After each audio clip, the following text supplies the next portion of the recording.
The following is brought to you by the Social Suplex Podcast Network. You're listening to the Ricky and Clive Wrestling Show. Listener discretion is advised at all times.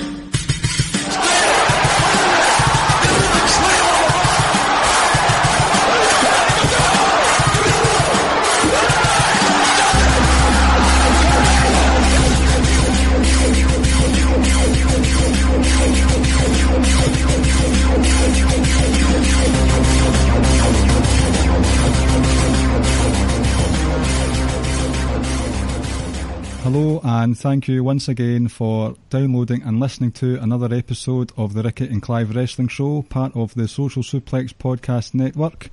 Unfortunately, Ricky is unable to join us tonight, but I have a couple of guests on with us, and Ricky has asked that I do shout-outs to both of you.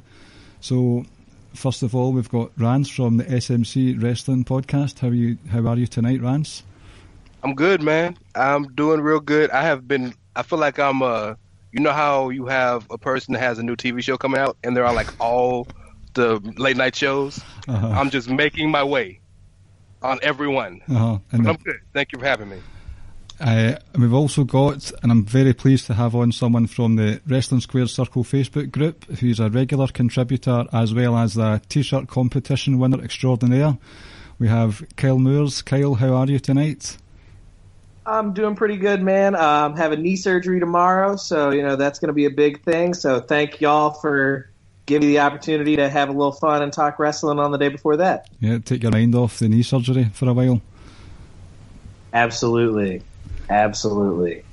So the plan, I had a plan for this week, and I sort of devised it a couple of days ago, where we would look at matches or feuds heading into wrestling booking, and the storyline going into it has been a wee wanting but lacklustre, and the plan was to fantasy rebook some of the Mania cards, and we did have a couple of them picked. We'll talk about them later on, but obviously there has been quite the newsworthy event in the last 24 hours where Daniel Bryan has been cleared by all the doctors in the world apparently, and most importantly according to WWE, their doctors. So Daniel Bryan is cleared to wrestle. Now, this has been met with a lot of fanfare and general happiness from a massive contingent of the internet wrestling community and just fans in general. But Kyle, what are your thoughts on Daniel Bryan returning? Well, first of all, I'm amazed that WWE's doctors actually did clear him. I always knew Bryan Danielson, would wrestle again somewhere. But I really didn't ever think that WWE's doctors would leap that final hurdle and clear him with all the liability from his history with the health issues that he's had. But at the same time, I'm obviously very excited for Daniel. I know that this has always been a big goal of his, was to wrestle again somewhere. Little bit worried about him because I know that the last time his health was so bad, he was having seizures, and I don't ever want to see somebody cripple themselves for something like wrestling as much as I love watching it. But I'm cautiously optimistic about Daniel Bryan's return. Yeah, I'm still trying to process it, really. It was actually Caleb, Rance's colleague, that broke it in our wee messenger group that he had returned, and I was just reading it and I was just stunned. I couldn't believe what I was reading.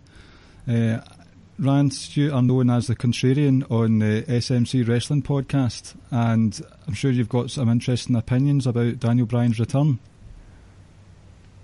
We'll have to get Rance's opinions on that return here in a minute. Rance had to step away to take a phone call, so we can get his opinion on that here in a minute. I will say my biggest fear while we wait for Rance back. Here he is. I'm sorry, man. I got a call and I had to step away. I'm so sorry. No, don't worry about it. Basically, we're just looking for your opinion on Daniel Bryan returning to the world of wrestling. Hot take. What's this hot take? Uh-huh. Okay. So let me know when to come in. Or leave me in. Yeah, on you go. It's your turn. The floor is yours. So I apologize ahead of time for this. I So I was on with Jordan this morning on Good Brothers, and I had to start off with a bit of a disclaimer. So let me do that here. I am not trying to be purposefully, negative. I'm really not trying to, and I'm gonna try to be as diplomatic as possible. But I am on the side that is terrified for this man's life. I'm happy that he gets to do what he wants, but he could pass all the tests in the world. Doesn't change the fact that this man has had numerous post-concussion seizures. Doesn't change the fact that they found lesions on his brain, and he could make it sound as good as he wants to by saying that lesions are just stuff we don't know. But that is scarier to me, not knowing what something is on your brain, than saying this. And the fact that he's had over 10 concussions that he can remember just in the WWE, not even talking about his indie career. So I'm terrified. I'm happy for him. He gets to do what he wants, but my fear is this. So y'all saw SmackDown. Mm-hmm. They were pulling their punches and their kicks like comically bad. Like they were going out of their way to protect him for sure. Like, yeah, Owen super kicked him and like 3 full inches away from his face. So imagine what if he gets a concussion his first match back? What are we gonna do? When he's in the ring with someone who's not Kevin Owens and Sami Zayn, who are 2 of the absolute best in the company, and absolutely protect you. What happens when he's in the ring with a Jinder Mahal, who Mojo Rawley properly to save his life, and drops him on his neck? And then let's go one more. Let's go another level further. So, what are the 3 dream matches we all would have wanted to see if Daniel Bryan was actually 100% healthy? Nakamura, AJ, and Miz, right? Mm-hmm. Oh, Nakamura. Like, I need Miz to go to SmackDown tomorrow. Yes, like I would love to see that match. I mean, I don't want to see Bryan wrestle now because I'm scared for him. But Nakamura's finishing move is a knee to the face. AJ's finishing move is a forearm to the face, or the Styles Clash, dropping you on your head, or on your exactly. Like if you move your head wrong, look at Yoshitatsu or Yoshihashi, whichever one it was. And the Miz's finishing move is a slam on the mat to the face. So they can try their best to protect him as much as they want. And yeah, he doesn't have to suicide dive anymore. Yeah, he doesn't have to do the stupidest move ever in the diving headbutt. I hate that move. And yeah, he doesn't have to do the missile drop kick where he literally lands and does a full back bump off the top rope. He doesn't have to do that no more. That doesn't mean that he's going to get through a full 10-minute match without possibly taking 1 or 2 concussions. But you know what I mean? He had, fair enough, the punches were pulled back that he received last night in SmackDown, but he took an apron powerbomb. Visually, one of the more brutal moves that you see in WWE. It's not brutal to your head or your neck. Yeah, but that spot scares me. They use that spot a lot. And I'm just worried, somebody's going to hurt themselves real bad. But I think that the fact that they do it so often lets you know how safe it is. You know how some moves look really devastating, but they're not? Fair argument. Well, let me ask you this, and I don't want to sound elitist, but have you guys ever taken a bump in the ring? No. Nope. I have. So before this heart problem stuff, I was gonna train to wrestle. So when you take a bump, you have to try so hard not to bang your head off the mat. Like, it is something that most people who start training, the first thing they do is they hit their head on the mat like 20 times a day, because you have to get used to holding your head a certain way just on a regular scoop slam, a regular slam. So this is a guy who we've already known has been fairly reckless in his wrestling, and I don't mean reckless in terms of bad, in terms of he does what he's going to do. I'm just scared that something's going to happen to him. And I know Finichel wrote a really, really, really, really out there column, and I actually tend to agree with his notion. The title was a bit trolly, but but I'm scared for him, man. And I don't want you guys to feel bad just because I'm scared for him. If you are happy for it, or anybody, but I'm terrified for that dude, man. I'm terrified. I say cautiously optimistic. My caution is part the health thing, but my cautious is also the terrible writing. Like, the writing is just bad across the board. We say, how could they fuck this up? How could they fuck this up? They fucked Bailey up. They fucked the Revival up. They picked any other two. Up. If you'd have picked any other two than Bailey and the Revival, I'd agree with you. But I don't think they messed him up. I think that was the Revival can't be messed up when they're not on TV. Well, they got to be. Hold off on that, because I'm going to go off on the Raw Tag Team division later on in the discussion, because I got a whole thing for that entire division. So let's hold off on that for later. Yeah, because I'm interested in that. And the Bailey thing, I really want to go in depth on that one day, because the Bailey gimmick was destined to fail, in my opinion. Oh, controversial stuff there. Yeah. Well, I mean, that's the marquee on the bill, right? When you get Rance on your show. I was in her peak at the height of popularity in NXT. I was 100% convinced that she wasn't even going to be the female John Cena. She was going to be the next John Cena. Oh, wow. I mean, she was the number one merch seller in NXT with one T-shirt. Yeah, that's outselling everybody else. Little girls were eating that shit up. Well, do you guys want me to tell you the take now, or save it for another? The death of Bailey. Hold on, I was there for the death of Bailey. I was in Greenville, South Carolina for Monday Night Raw for Bailey. This is your life. That was pretty bad. That was the death of that. That was the death of that character right there. That was pretty bad. That was like one of the worst things they've ever done. That was all time levels of awful. Killed. Yeah. Absolutely. That's like Katie Vick bad. Yeah.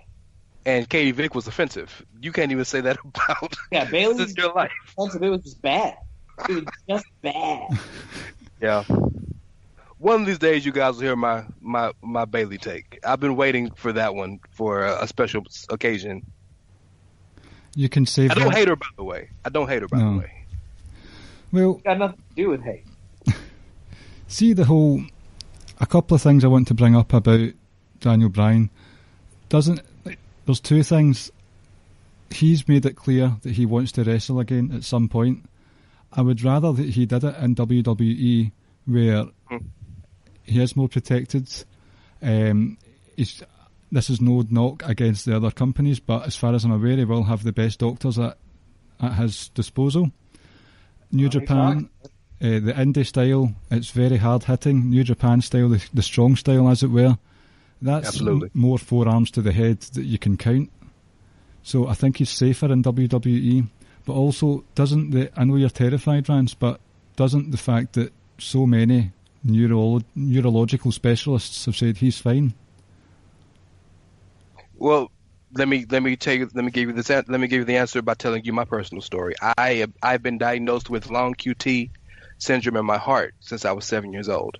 What long QT syndrome is, to not turn this into a medical podcast, is a defect in the electrical system of my heart, where in my heartbeat there's a longer interval than usual, where if I'm overheated or excited or exacerbated or any time my heart gets pumping fast, the electrical system kind of shuts off and reboots itself.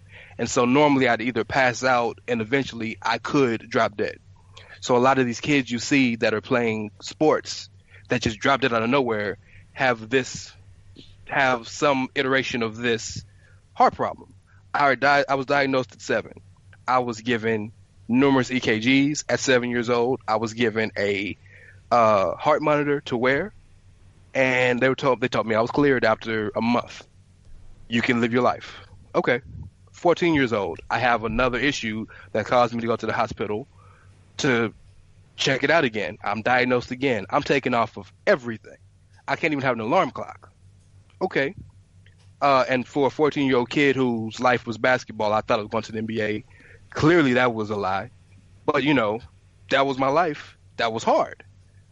All they told me I needed to be cleared, since every other EKG looked good, was an EKG from my mom, EKG from my dad. We got that. I was cleared.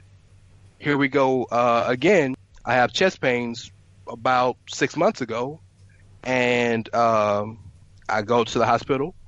They take EKG that night. Everything's fine. You didn't have a heart attack. Just go see a cardiologist. The cardiologist looks at that EKG he saw from them and literally comes back the next minute and say, "Why didn't it tell you that you had this?" 3 separate times I've been diagnosed with something that I've been cleared for twice. I've had at least 25 EKGs in my life, 3 stress tests, numerous CAT scans and MRIs. Nobody told, but here I am on my 3rd run. So I respect the doctors and neurologists, and I really do believe that his tests came back good. But just because your tests come back good doesn't mean that you're healthy. That's my fear. And if you don't believe me, look at Paige. That's fair enough. Paige's tests all came back good, but she's not healthy. And she found that out in the worst way possible. Absolutely. Her doctor told her, yeah, literally, I can clear you. You're cleared, but you shouldn't do this. So, so that's my fear, knowing that from such an intimate situation in my life. You can tell me that every neurologist in the world's passed him. That doesn't take away what he has. It just means that today, yeah, he looks good. Sorry, on you go, Kyle. Oh, I was just gonna say I agree with your point about if he is gonna wrestle again, which we all know he was bound and determined to do one way or the other. Yeah. And he's on record saying that. So if he is going to do it, I do agree with your point that it should be in WWE because he will be protected. Yes. And they do have the money to have the best doctors that are out there. So if something happens to him, he will be taken care of for the long haul. Absolutely. They'll pay that indefinitely.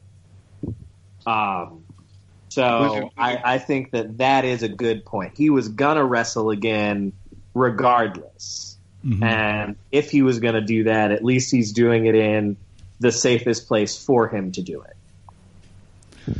So if I can try and bring it back into the world of kayfabe, do you think Bryan's inclusion into the storyline from a physical standpoint last night has kind of saved this story that's been going on between him, Shane McMahon, Kevin Owens and Sami Zayn? I think it'll make the match better, but it hasn't saved the story because the story should have died 5 months ago. Yeah, the story jumped the shark. Yeah, this is going to make the match infinitely better because I would much rather see Sami and Kevin and Daniel Bryan do stuff in the ring and Shane McMahon happen to be there than have to watch Kevin and Sami carry Shane through another match. But the story jumped the shark. Yeah, and I'm one of the bigger Shane supporters on the internet, and I agree with everything Kyle said. I was totally on board with Shane until about 6 months to a year ago. Okay. I've always been a Shane defender because the matches usually delivered. Yeah. At the end of the day, the match is usually delivered. I always think back to Kurt Angle, Shane McMahon, King of the Ring, 2001. That's my favorite match of all time. Yeah. That's my favorite Shane match. You can't unsee that spot, all those spots of Angle throwing Shane through the stage and all that, because Shane is a crash test dummy. I'm not saying Shane's a technical wrestler. Yeah. But the match is normally delivered. The problem is now he's become his father and his sister in that he dominates the product. Okay. And with McMahon's, less is always more. When you throw them at the product too much, it kills everything. This storyline has killed SmackDown. This storyline is why the AJ Nakamura feud hasn't really been built at all. Yeah. Because the real feud has been AJ, KO, Sami, Shane, Daniel Bryan, clusterfuck. Some mix of those 5, yes. And that's been the main feud on SmackDown going back to the Superstar Shakeup. Because let's be honest, nobody gave a shit about Randy Orton versus the modern day mediocrity. You were paying attention to Styles Owens for that U.S. title. Yeah, that was on purpose, by the way. I'm sure they gave the fans that for the other thing. Yeah, they knew what they were doing. Yeah. Now the tables have turned, and the U.S. title once again means absolutely nothing. But we'll get to that in a minute. Y'all came from my hot takes. What about Kyle Moore's? Oh my goodness! I know. My takes are only hot because I don't write columns and I'm not on any pods, so nobody ever hears my takes. That's the only thing that makes them hot. This has been bubbling away in you for months, and you're just like, all right, let's go. That's my takes in the streets. I think what I would do to change this is, I was happy that from last week it was just announced it was Kevin Owens and Sami Zayn, because I like watching those guys wrestle. I just wouldn't have Shane McMahon involved at all, because what we were led to believe the last couple of years is Shane McMahon is that commercial draw. He's the one that brings eyes onto the product, just like the rest of the McMahon family. But they've got that this year in Ronda Rousey. They've got that this year potentially in Cena Undertaker. They don't need another commercial draw in Shane McMahon. Well, that's like asking you, hey, you got $100,000. You don't want another $100,000? You know what I mean? But it's just, I know what you're saying, that you're a Shane supporter, and when he came back, that was a couple of years ago, nearly. It is a couple of years ago now. It's been 2 years, yeah. Because this 3 years, because this will be his third WrestleMania match, so it'll be 3 years. Mm-hmm. Yep. It looks like he's doing more coke with each passing week. Bro, look. So let me say this.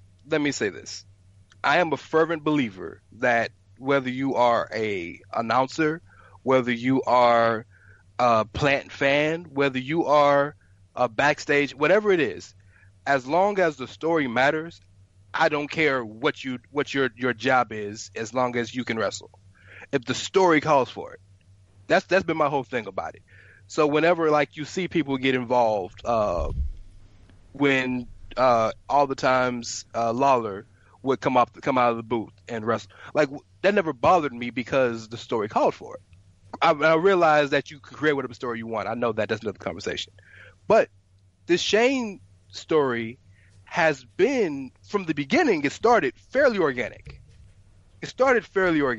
When him and AJ had their beef before WrestleMania last year. It started fairly organic, and then it organically moved. The whole KO Shane storyline started organic. KO attacked his dad.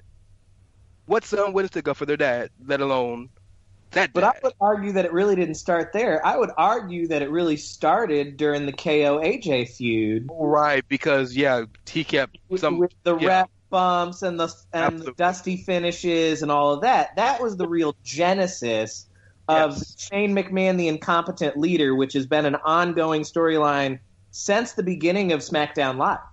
Absolutely. That's the character they've created for him.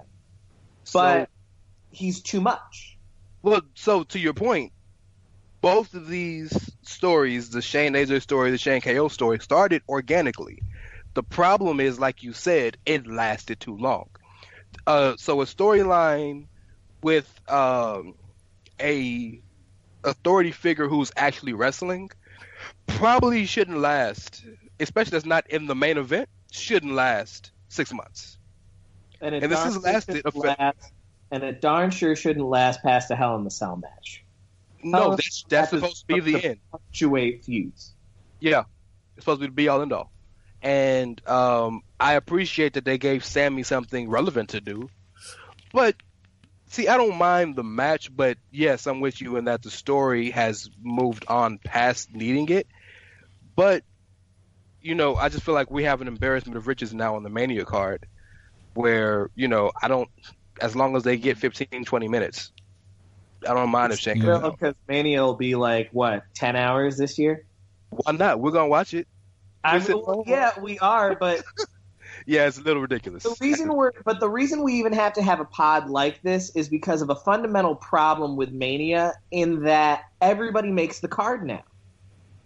Once upon a time, everybody didn't make the Mania card. And I know that part of the reason they do it is because there's big pay bonuses involved in being part of Mania, and they want their talent who go out on the road 200 plus dates a year to all get that payday because they deserve it. And I agree with that. I agree that they do deserve bonuses for touring all year long, but that bonus doesn't have to be everybody gets on Mania, because then making Mania doesn't mean what it used to mean, and it also means that the cards are too long. I love professional wrestling, but I don't want to watch an 8-hour card. That's too long, in my opinion. Well, Brian, because I got a rebut to that, but Brian, I want you to speak up. Well, one of the things I literally think, apart from maybe the cruiserweights, I think everyone is going to be on this card involving the pre-show. Maybe the cruiserweights will be involved in the Andre the Battle Memorial. Yeah, I didn't think about that. And obviously we have the finalists from the Cruiserweight Championship tournament. But I know this is a sort of petty argument, but I've got work to go to on Monday morning. I've not got... That's a valid argument. It might sound a valid argument. WrestleMania will be on during the night. Last year it worked out well because it was the Easter holidays, so I had the Monday morning off. I was able to watch it uninterrupted. But this year it will have to be watched in stops and starts, so I'm not able to get that full flow of it. And you both know I'm quite the 205 live mark, so the first thing I'll want to watch is the Cruiserweight final. And I'll be able to watch a couple of the matches from the main show, but then I have to go to work. And then when I come back to work, I'll need to get permission from the family to see if I can watch the rest. So all that stopping and starting breaks up the momentum. So from a purely selfish point of view, it's going to be hard, but I get why they do it. It's getting bigger every year. There are rumours that the dual brand pay-per-views, which will soon be returning, are going to be 4 hours, so they have to make the show of shows the longer one. And the card, apart from one which we'll talk about in a wee minute, or apart from a couple, it's quite the card that we've got on our hands, to be honest with you. There's a lot of, even though there are quite a few multi-man matches, there's a good few singles feuds that have me rubbing my hands together in anticipation. So it will come to a point where I might actually have to just skip some and just watch it in bits and parts. What about yourself, Rance? Well, that's the beauty of having the network. It is, yeah. The beauty of having the network is they've basically changed the way you can consume wrestling. You don't have to watch it all in one. So back when we used to order pay-per-views, you had to watch the whole 3-hour thing, because if you didn't, or you didn't tape it, you lost it. Unless you know what I mean? Unless you bought the replay. Yeah. And you're not going to spend another $49.95 for something you just spent on. Now, and within a week, I'm sure they'll have it earmarked with the moments to where you can click to whatever match you want to start and finish. So that they've kind of changed the way you consume wrestling for this generation of people who only want to see this match, only want to see this entrance, or only want to see this moment. You know, you can do that better now. But I can't speak for how long it is. Yes, it has gotten comically long. I don't mind the 6 hours personally, because, you know, when I invest, and I know I have all year to wait for that. That it got longer than 6 hours is where it got comical. But my argument to that is simply this, or at least my argument for having everybody on the card is this. So, whatever television show you like, right? Game of Thrones, Walking Dead, Breaking Bad, anything. On the season finale of the show, if they only showed a quarter of the talent, you'd wonder what happened to the rest of the people, because a season finale is supposed to be tie up all loose ends and all storylines and give you something to wait for next year. So WrestleMania is their season finale. So being that is their season finale, it wouldn't make sense if Jinder, Randy Orton, and Bobby Roode have had this brooding feud for the past 2 months and they're not on WrestleMania. Like, that wouldn't make sense if you look at it from the whole scope. So yeah, they need to find a way to make it more time manageable, but having everybody on the card doesn't bother me as much, especially now that they've they've added these 2 battle royals, which are just filler matches that should last 15 minutes probably in totality, both of them each, to get them a quick payday. Hey, I came out, I got my new gear. Hey, hi, bye, and I'm gone. It doesn't bother me in the slightest bit because I look at it like that, or Infinity War for that matter.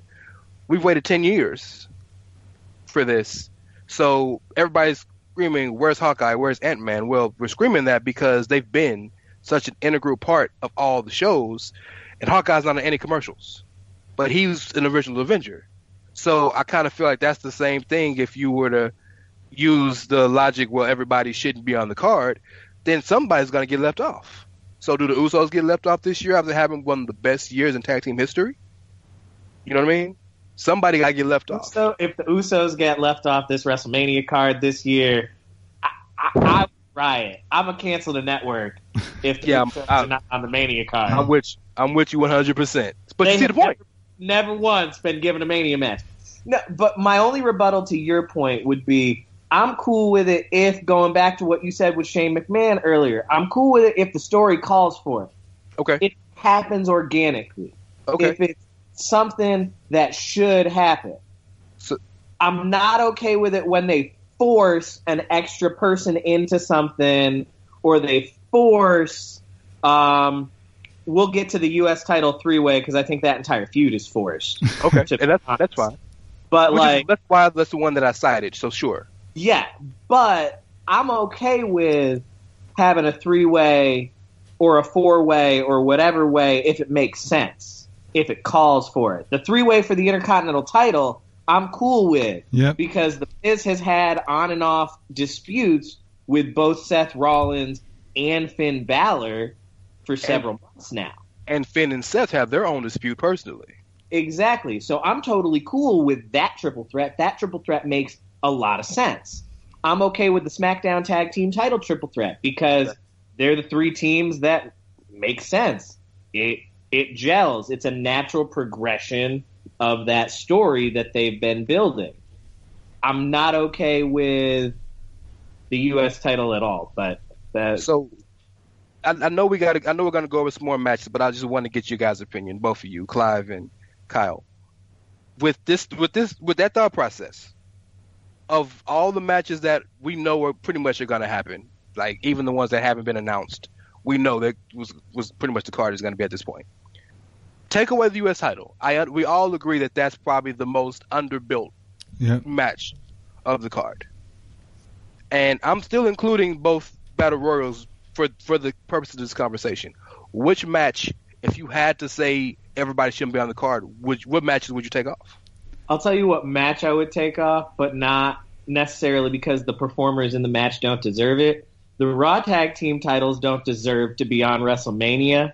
Sheamus, Cesaro, and Braun Strowman all deserve to be on WrestleMania, but the Raw Tag Team titles are Andre the Giant Memorial Battle Royal all over them. That is a pre-show match. That tag team division is garbage. Trash. Okay. Clive? Well, it pains me to say this because I've said on this podcast recently that Sheamus and Cesaro have been the constant in the Raw tag team scene for over a year now.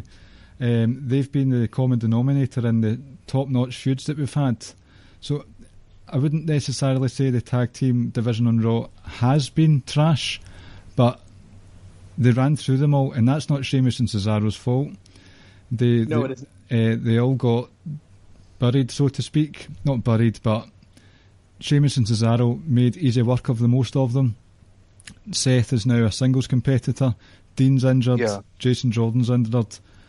Yeah, Braun Strowman. And they feuded with all 3 of those guys for like 6 months. Mm-hmm. Yeah, they got screwed over by the injury bug. Because if Jason Jordan were not hurt, Sheamus and Cesaro versus Jordan and Rollins, and then Jordan turns on Rollins during the match would have been a perfect WrestleMania plan. Uh-huh. That made absolute sense and would have been a great match. Yeah. But their treatment of Braun as well, the momentum he's had in the last 16, 18 months has been ridiculous. And for him I'm not annoyed that Roman Reigns is the number one contender for the Universal title, but they had something really special with Braun, and management booked him so high that I feel as if, although I said I like Sheamus and Cesaro, he's come crashing down into a bizarre feud, which may or may not see Elias included, but I would unfortunately put that onto the pre-show, especially if we've got the SmackDown tag team title scene, which at the moment I'd enjoy more.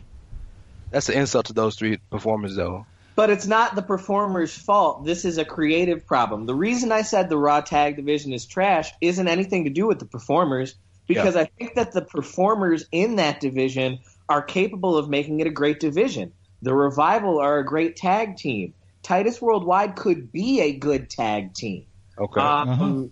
Like, they've got the elements in place. You call up an Authors of Pain to throw them in that division. Like, there are pieces in place that could make it a good division, but the writing on Raw has told me that I shouldn't take any of those teams seriously. Well, the second Braun Strowman's music hit for that Battle Royal, it was game over. You knew, and it shouldn't be, because if your tag team division is booked properly, I should think, even if I know Braun's going to win in the end, I should think that he's going to struggle against the best tag teams, you know, because if the New Day were in that match, I know Braun's still going to win, but I should think that Braun's going to struggle against the New Day. But at least get their offense. But is that bad writing or bad? So let's look at all the credible tag teams, right? The Revival was credible, but they've been hurt so much that they're not credible anymore, and that's just happens. That's just what it is. That breaks my heart. Yeah, no, I hate it. All three of us are big Revival fans, but you're not credible if you can't show up to work. That's just what it is. The Hardys can't help that Jeff got hurt. The New Day can't help that Kofi got hurt and they got moved to SmackDown. The one credible tag team they had was, as Caleb likes to say, my SMC partner, Shield .67, Rollins and Ambrose. And they feuded with them for 3 months. Ambrose got hurt. Then Rollins and Jordan found a way to become competent, and Jordan got hurt. So it's not like they're out here just having terrible. Every feud they've been in has been good. It's just everybody they feud with is not credible, and they tried hard to make Titus Worldwide credible in the last 2 months. They really tried. The club, Gallows and Anderson, I don't know what they're doing with that. That's another conversation we can have. That's the one I'll spot you guys. But other than that, it's not like they're saying, "Oh, bury these guys." Like, nobody's healthy. Why? Do you really expect for Heath Slater and Rhino to stand up with Cesaro and Sheamus? No, because we know Heath Slater is a comedy act. Yeah, that's the only other team that I've mentioned that's on the card that I hadn't mentioned yet. The reason I put it on the writers is because, maybe not the writers and the bookers, because you look at Anderson and Gallows. At Anderson and Gallows. They have been failed by creative from the word go. Yeah. They should have come in, because their debut was right. They came in and they beat the shit out of the Usos. Yeah. And this was before the Usos completely revived their careers and proved that they're one of the best tag teams on the planet. Yeah. But they debuted right. And then everything that creative has done for them since then was joke status. To the point that they're basically Finn Balor's Miz Taraj. That's all they are. And that's sad when you consider that this is a former New Japan Tag League winner. This is two-time NJPW Tag Team champions. They can go. Failed by creative. Titus Worldwide, treated as a joke. Well, not the past couple months.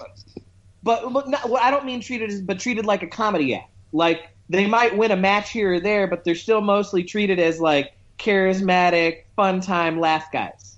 Yeah, for most of the part, but I think they really have gotten more of a serious turn in the past few months. You're right for the most part. But they took Sheamus and Cesaro to the limit 4 times. That's fair. That's fair. You know what I mean? Yeah, no, that's fair. That's fair. Fair argument. Do you guys watch Ride Along? Now and again. Sometimes. they had the episode where Elias was doing the world tour in the limo, and Finn, Gallows, and Anderson were in the SUV by themselves. And you know those guys are hilarious. We all know that. Anderson was saying that what's crazy is we've since we've been in the company, we've had 6 shirts, and we've had a world title reign, 3 action figures, and 1 win. So, but yeah, I found that funny. Gallows and Anderson are the one team that should have and could have been legitimate, that has been consistently around. I'd argue, though, that any team can be legitimate if you book them to be legitimate. They're trying to book the Revival to be legitimate. It's just not working because they're not doing it right. You can't book a team to be legitimate and give them the jobber entrance every week. And then just because they win the match, they get to give an interview talking about being in the Andre. That doesn't make me take them more seriously. No, you're right. Doesn't rescue You're right.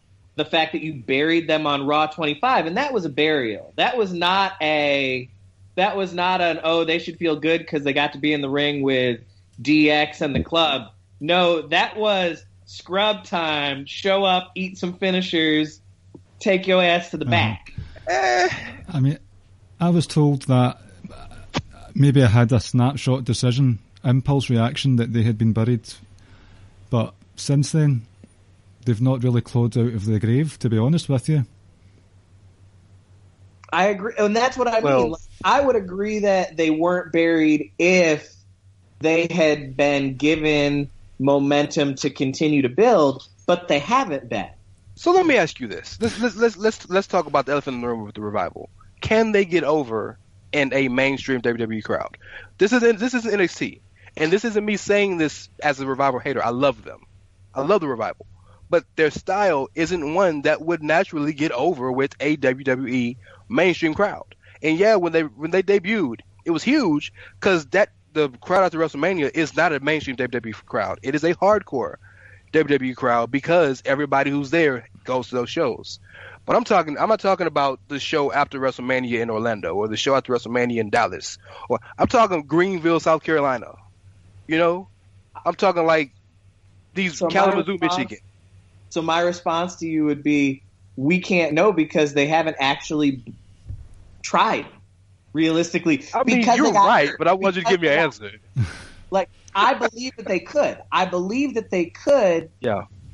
Because I still believe, I know I don't think Vince McMahon believes this, but I still believe that wrestlers can get wrestling over on a wrestling show.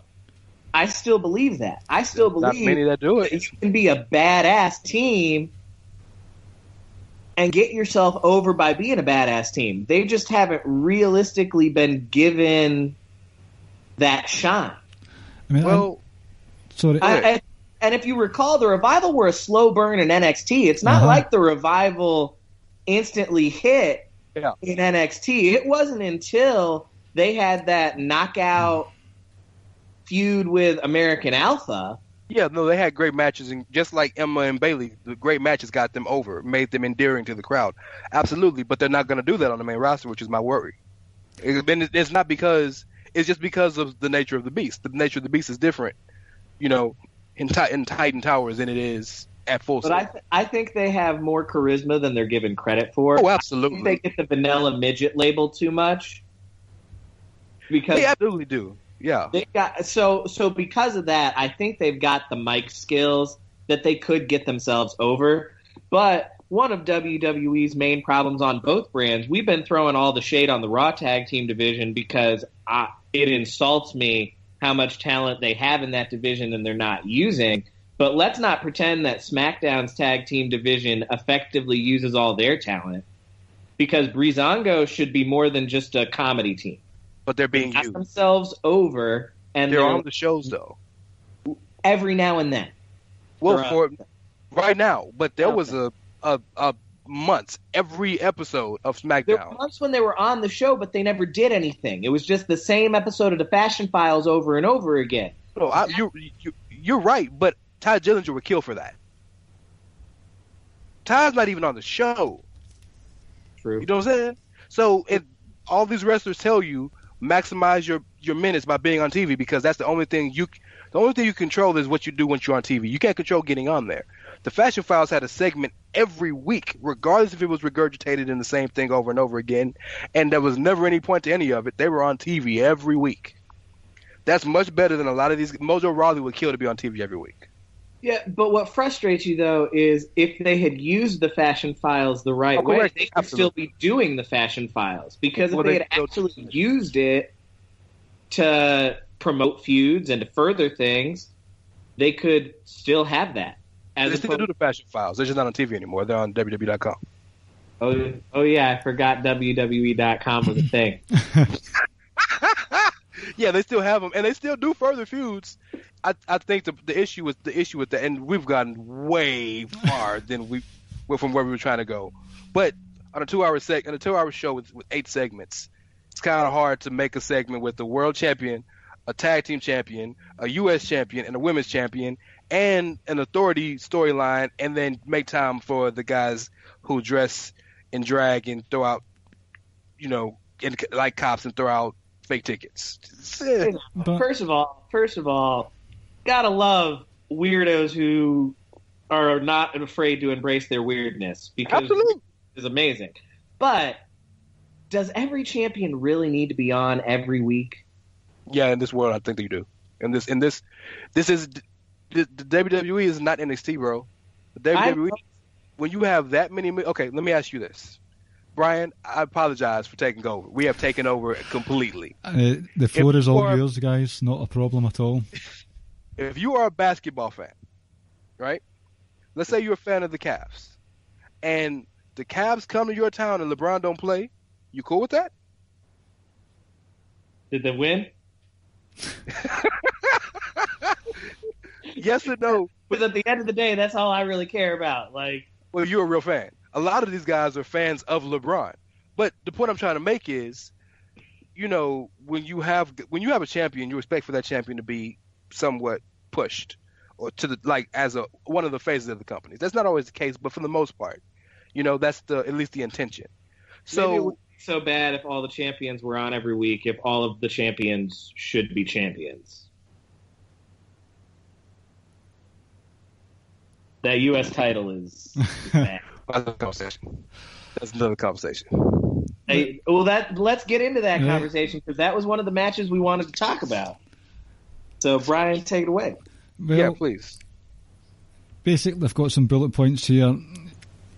Is there anything at all see, on paper, Randy Orton and Bobby Roode should be good, right? But I do enjoy Bobby Roode's character. I even enjoy Bobby Roode as a babyface. But I think their in-ring styles clash too closely. And I think that came across quite clearly in their match at Fastlane. It wasn't the worst match I've ever seen, but it just felt very plodding. And just sort of was like, right, okay, I'm just looking for this match to be over with. So that feud is continuing off of the back of a SmackDown top 10 of all things.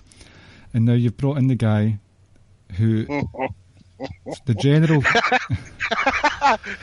I'm laughing because I know where you're going with this. You don't have to say it yet. The way he built it up, you built it up so epically, and you have a guy. Pause.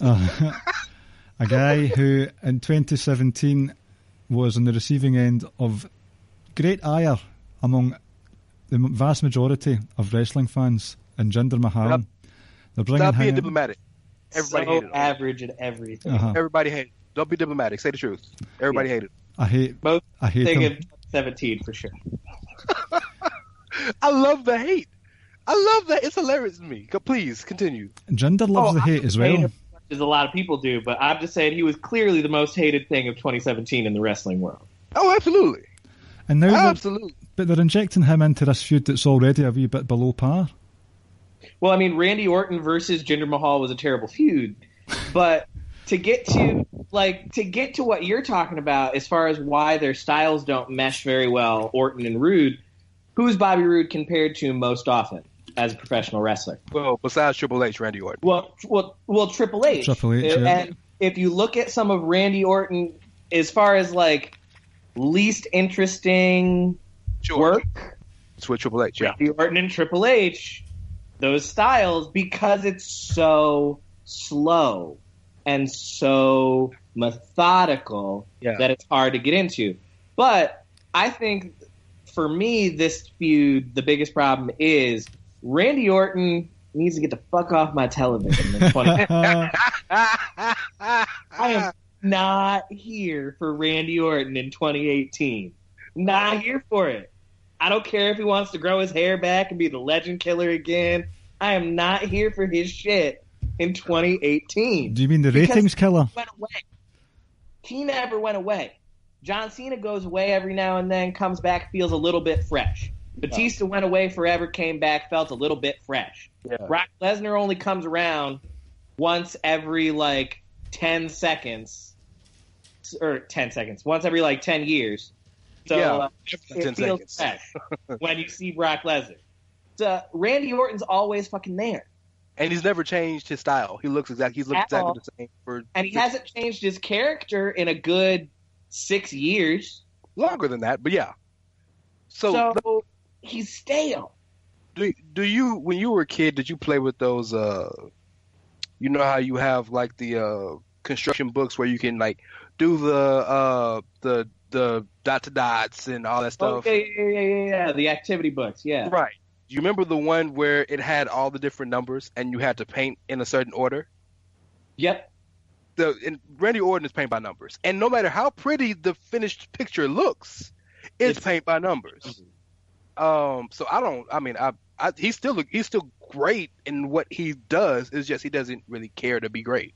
If that statement makes any sense. Absolutely. He still does his thing well enough for what it is, but his thing is no longer. It's no longer interesting. Yeah, there's nothing about it that's really all that good. And so Randy Orton, in and of itself, I think, drags this down even more so than Jinder. Jinder's biggest crime is that he's horribly average at everything. Yeah. He's not terrible at anything. He's just not good at anything other than look. Although I will say his promo yesterday was probably the best promo I've heard him cut, even better than anything that he cut as WWE champion. Yeah. So I think the issue that most of y'all really have with this match, besides everything you just said, is that the match was built incorrectly. And what I mean by that is, and we're assuming that all three people are going to stay in this feud, if you will. The feud was always Bobby versus Jinder. It always was. Because even the whole U.S. title tournament was built to be Bobby versus Jinder.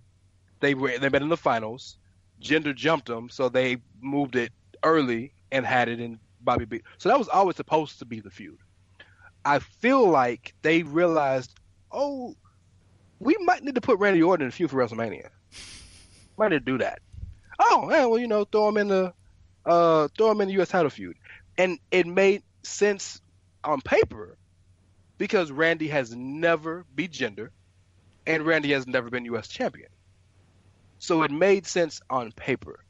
The problem is there hasn't been enough build on television to make the fans say, "Oh, I'm with that," And I think the way they've done it has been about the best they could have done it.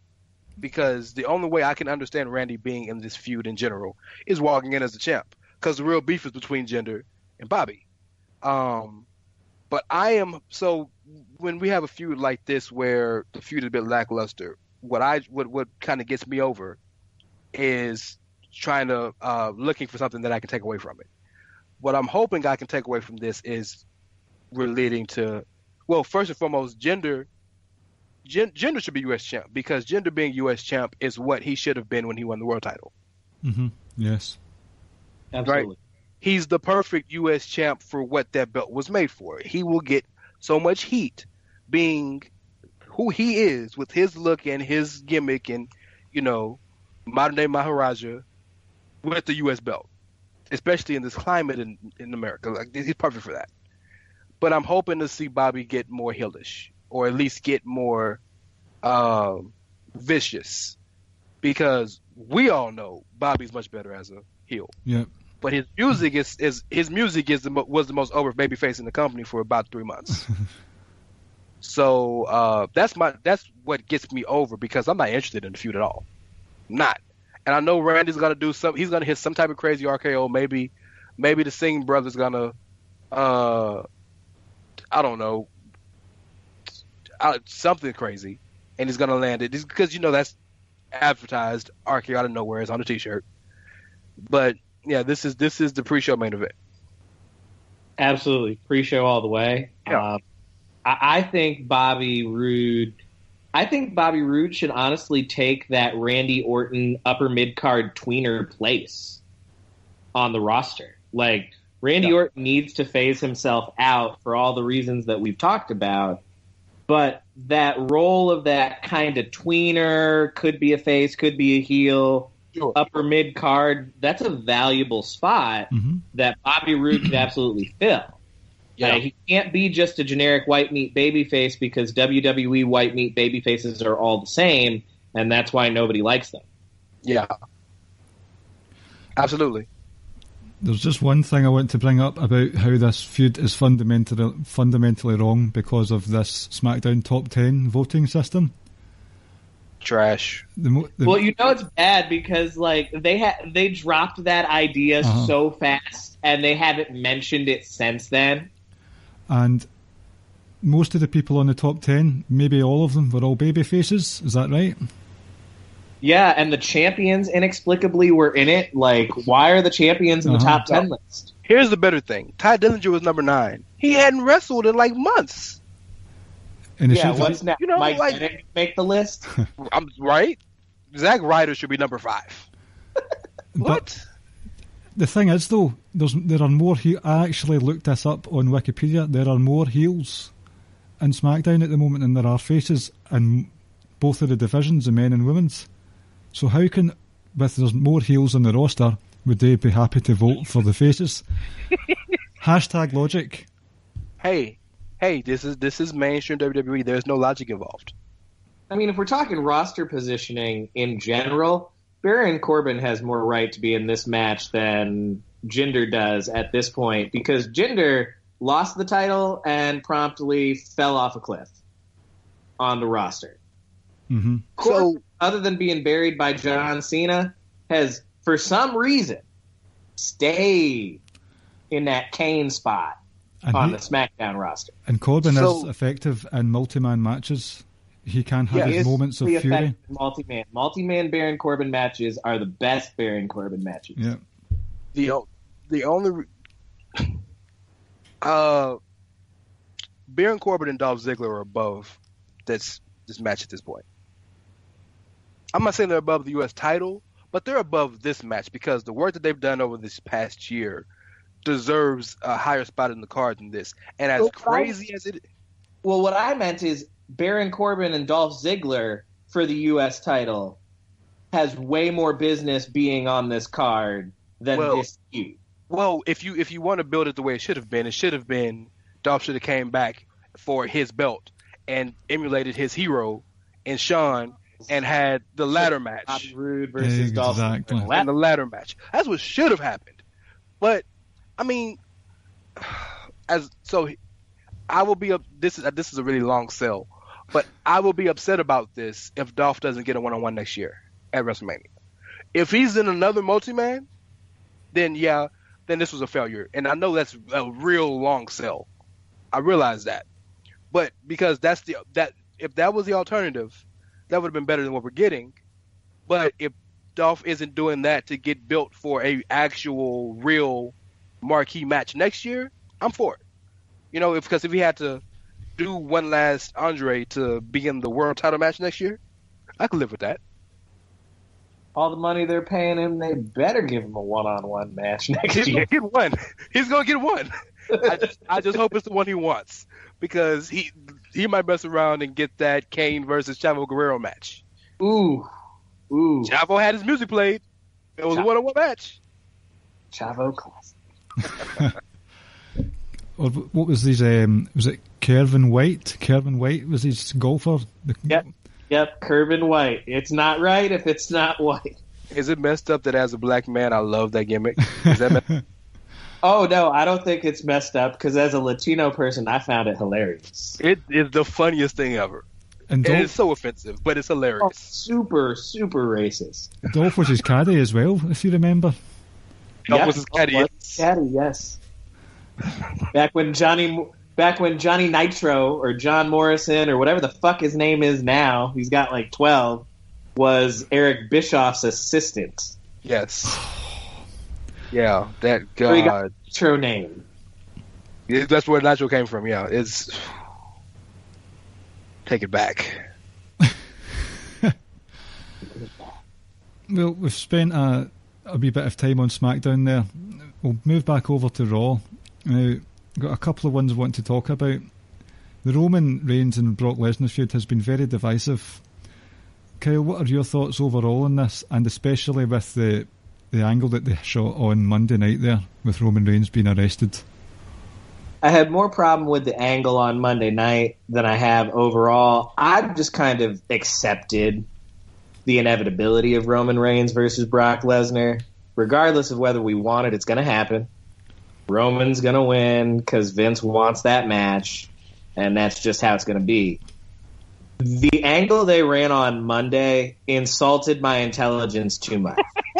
Like, I am all about willing suspension of disbelief. I'm all about it. Mm-hmm. I've got a little bit of a theater background, so I'm all about you go to a show and you accept the reality that you live within. But I live in the United States and I live in the South. There ain't no way in fucking hell you assaulted 3 cops as a person of color in the South and lived to walk away from that. Rangers, bro. Texas Rangers. U.S. Marshals. Yeah, those are even worse. Yeah, even worse. Yeah. Yeah. Ain't no way in fucking hell.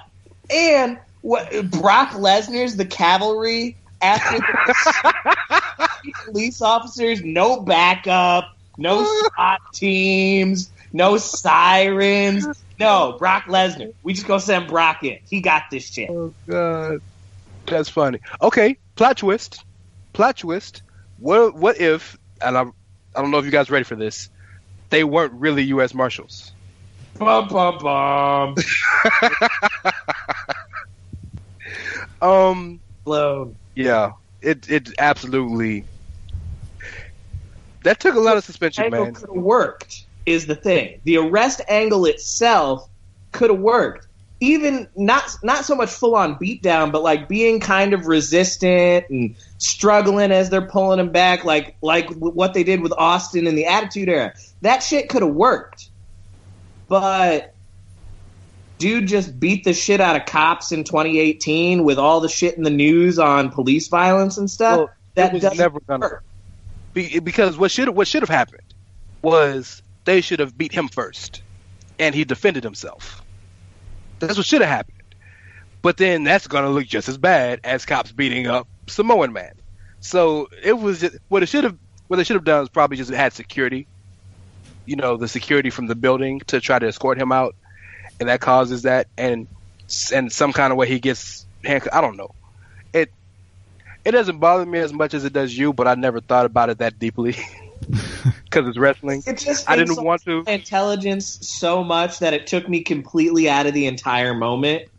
And once that happened, everything that they did for the rest of that part of the angle, I was just out of it because I was like, dude, this is too ridiculous for me. I can't. I've checked out. Well, you know what will bring both of you back into it? Have you seen the pictures of Roman's wrists? I did, yeah. Dude, harsh. So if that don't bring you back into it, that he really sold it. Yeah, let somebody tell you wrestling's fake and watch that. I mean, I've been invested in this feud quite for the most part of it, and even when the fans started booing last week, when they started cheering last week when Vince had temporarily suspended Roman, people started cheering, and I thought, here we go, the fans are turning on this angle already. What I would have done this week is just a few tweaks. You would have had Brock come down first, and Paul Heyman cuts his usual promo, and then have Roman come in through the crowd, and then they lay into each other and have a brawl. Maybe not on the same level as the brawl that Brock Lesnar had with Undertaker back in the summer time of 2015, but something close to that, where they both were taken away, arrested, and that's how the show ended. So you're left in a cliffhanger. Like, you've already got people cheering that Brock came down. They could have both been taken away.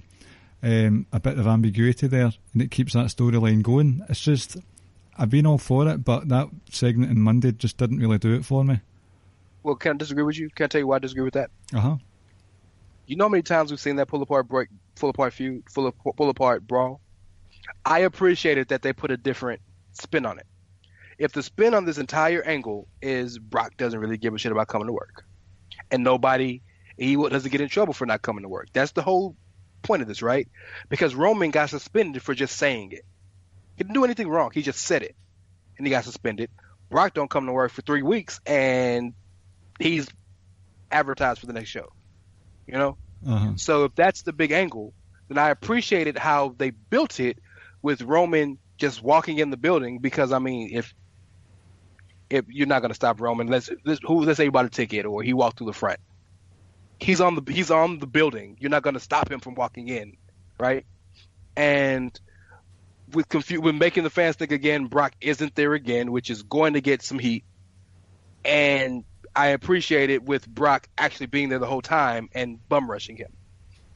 The way they went about it with the cops and all that.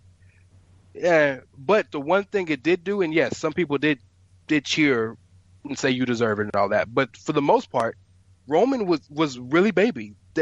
Roman, like, he really got a lot of positive affirmation for a good portion of that beatdown. There's always gonna be a subset of the crowd that hates him. You can't change that. But I think as perfectly as you could have done it, because there's no way everybody's gonna hate Brock. Everybody's gonna love Roman. It's just not gonna happen. But for the most part of that segment, Brock got a lot of heat. Roman got a lot of love. Wasn't perfect, but it's not going to be. Those two guys are so controversial is such an overused word involving those guys, but controversial and polarizing is a much better word. Good job. Thank you. They're so polarizing with the fan base that they're gonna get a mixed reaction always. So I think they built in if nothing else, at least the story can be, well, is Vince behind Brock? Because they said Brock wasn't there, but Brock ran out as soon as he got arrested. And, well, is Roman gonna in the same boat that Shane got a little bit of sympathy back by the beatdown he got from Sami and Kevin because it was too far? Roman got a little sympathy back because the beating he got was too far. You know what I mean? So I'm not saying it was perfect. I'm not saying it's 100% heel Lesnar, 100% face Roman, but I think it's the closest they've gotten, and yes, the whole build, absolutely. And even though I think the segment dragged too long, based on your point, that probably is a good thing, because if the beating hadn't been as long as it was, I don't think Roman gets the sympathy. Yeah. If they end it when he was being put on the backboard the first time and people are chanting, "You deserve it," it was just more like proof of, see, they go through all these lengths to try to force everybody to like Roman Reigns, and it doesn't work, and it just causes more people to turn on him. And by having it go that extra length, it got more of that babyface reaction from the crowd. And Brock's best attribute, and this, you're going to laugh when I say this, but the best attribute Brock Lesnar has as a pro wrestler is we don't know if he's really adherent to the storyline or not. Brock Lesnar's best attribute is that he's like he really is a dick in real life. Yes. So we don't know if he just did that on his own. He is a dick in real life. Like, absolutely. That is Brock's best attribute. So that makes him naturally hateable in a way that you really are willing to pay money to watch him get the shit beat out of him. Absolutely. That was his UFC gimmick. People loved him in UFC because people wanted him to get fucked up. Absolutely. So yeah, I think it worked, and I mean, you guys know I've very publicly thought Braun was going to win the Elimination Chamber. That's right. And was very, very, very publicly shamed for that because I was dumb as hell for thinking that. I mean, you were dumb thinking it, but Braun should have won the Elimination Chamber because absolutely Braun should be main eventing WrestleMania because it's the organic thing to do. It is organic. Again, see, that's going to lead me to somewhere else. I don't know if we should talk about it. I'll let Bryan decide. Do you want to move on, or do you want to expound on that statement? You've clearly got something you want to get off your chest, so go for it. So, yes, Braun is absolutely the hot guy, and based on crowd reaction and what he's done this year and the story with him and Brock, he should be main eventing. My only fear is Braun as world champion is going to fail miserably right now because he's not ready. He's over. Yes. He's charismatic. Yes. But when the show was built around him having to cut promos for 15, 20 minutes, having to have 20-minute matches every week, and I understand that because he's a monster, they can kind of play around that. But watch that match with him and Cesaro this week. It was all right. I had better hopes. Right. I had higher hopes for that match because they're two very strong men. I thought it would have been better.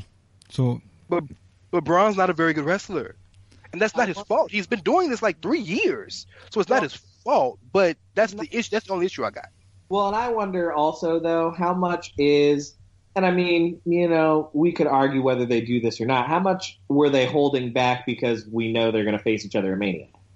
Like, I firmly expect Cesaro to at least try to do the spin on Braun at Mania. I don't know that he'll be able to do it, but I firmly expect him to try that spot. He spun Mark Henry and he spun Khali. He can spin. He can spin Braun, but that's defense. I'm not talking about that. I'm talking about Braun. So you can't do anything when Cesaro's so strong. When he decides to do something to you, there's not much you can do, right? But what I mean is Cesaro's one guy. Okay, so Braun has had the luxury of being, I don't want to say he's been carried for the most part, but to a certain extent, he's been, every angle he's been in has been with, for the most part, somebody that can get a good match out of him. Sami Zayn, Roman, the Brock match, But you know what I'm saying? Uh-huh. He's really been lucky in that regard.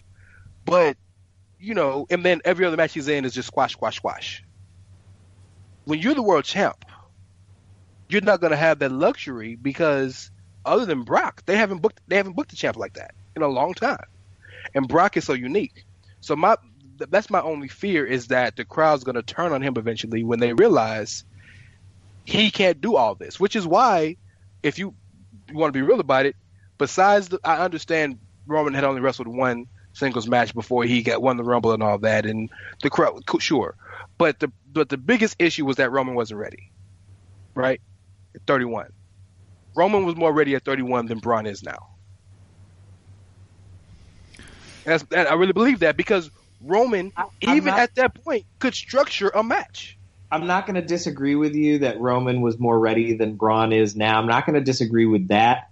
But I say the main difference is the crowd wasn't ready to embrace Roman at 31, but yes, they are ready to embrace Braun right now. So do you think... I don't necessarily think that your fear is unfounded. I think that there is the risk that long term, because he's a monster, and monster acts, that's what happens. Monsters come in. Let's not forget, Kane, when Kane debuted in 1998, won the WWF title.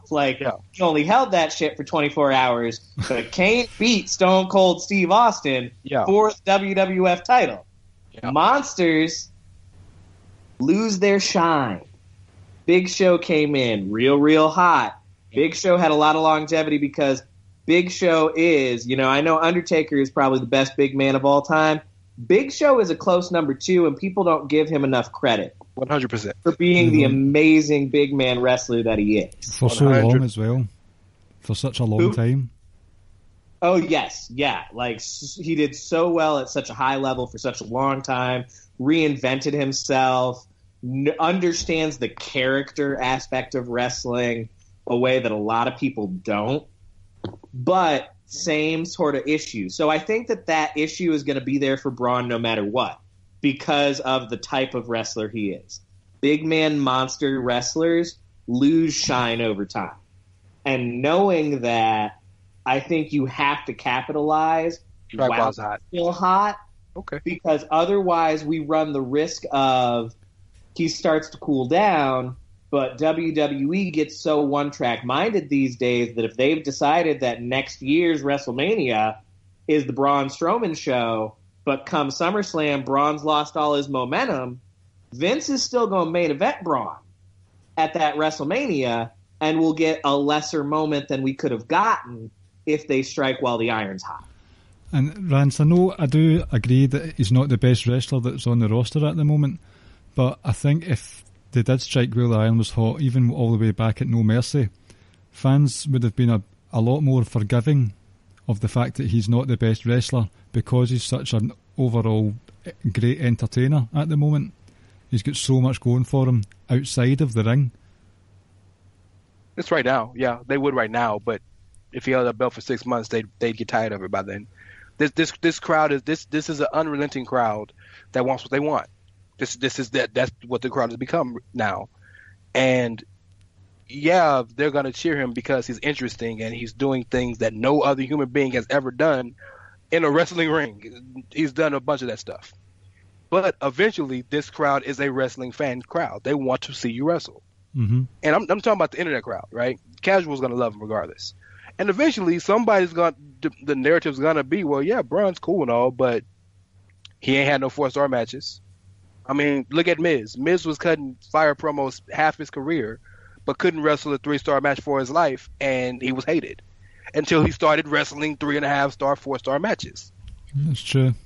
Right? And Braun ain't cutting great promos. He's just doing interesting things. How long can you continue to book him perfectly? You know what I mean? He's been booked to perfection at this point, with the exception of not winning the championship at No Mercy. He's been booked to basic perfection. So how long can you continue to do that? I agree, but I would counter argue that because of exactly that's why if you're going to make him the champ, you got to make him the champ. And then when the crowd turns on him, this is part of a show that's this is part of running a year-long show that's constantly evolving. Yeah. The crowd turns on it, you got to reinvent it. And you got to retool it. And you got to redo it. And I think that part of your fear is more, we don't trust creative to do that, than it is, you don't trust him to evolve and reinvent himself. It has nothing to do with him. It has everything to do with creative in the crowd, because creative in the crowd are in this perpetual test of strength. And creative tries to flex their muscle and do one thing, and the crowd's like, no. Then the crowd tries to flex their muscle and do another thing, and creative's like, no. So they're always in this perpetual battle. And Braun and many other wrestlers, Roman being probably number one, are stuck in the middle of that. But I look at, you said Big Show and Kane, who are two of the greatest of all time. But Kane won that title and then started to languish. Show won that title and then really languished. Languished so much, got sent back down to OVW. I would much rather Brock sacrifice this one title and build himself to a point where he's untouchable for 5 years than have to go through the peaks and valleys that Show did. You know what I mean? Uh-huh. And that's what I want for Braun, because Braun is such an interesting human being and has shown himself to be so cool as a person. And if you listen to him in interviews, he loves the business and he wants to. He takes this very seriously. He wants to be in that category with Kane and Big Show and those levels of big man wrestler. He wants to be that. I want his wants to match what he gets. Well, but I also do think his body type, not so much his size, but his body type, does limit his in-ring ceiling. Okay. I'm not saying it's impossible for him to do a 5-star match, because it's not. No, not at all. But especially in our modern time of smaller wrestlers, your average headliner has gotten considerably smaller. Mm-hmm. than they've ever been. And if we keep the model of importing indie guys, Kenny Omega's the hottest ticket on the planet right now. 6'1", Yeah. Ish. And even the big guys on the indies like Keith Lee and Walter and Jeff Cobb, and I know Donovan Dijak signed, but they're big, but they moving like cruiserweights. Exactly. And so it's not impossible for a guy like a Braun to wrestle a high caliber match, but I do think that his moveset is more limited because of his build and because of the types of wrestling that we're exposed to now. That's going to forever limit his star ceiling for a lot of people. And that's my fear. So I'd rather him get untouchable than to strike while the iron's hot now and then him go on a steady decline for the rest of his career. So if he sacrifices this one title match that he might have won and get to a point where he becomes Taker-esque, where no matter what he does, he'll never be lower than this, fan support notwithstanding, I would rather that, because I want the best for these guys, I guess my biggest worry is just I don't know what it would take for him to get to that level that you're talking about.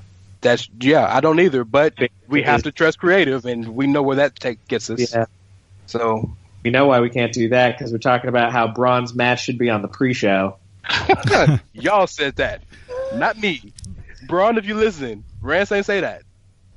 No, Braun shouldn't be on the pre-show, but that match is pre-show and a half.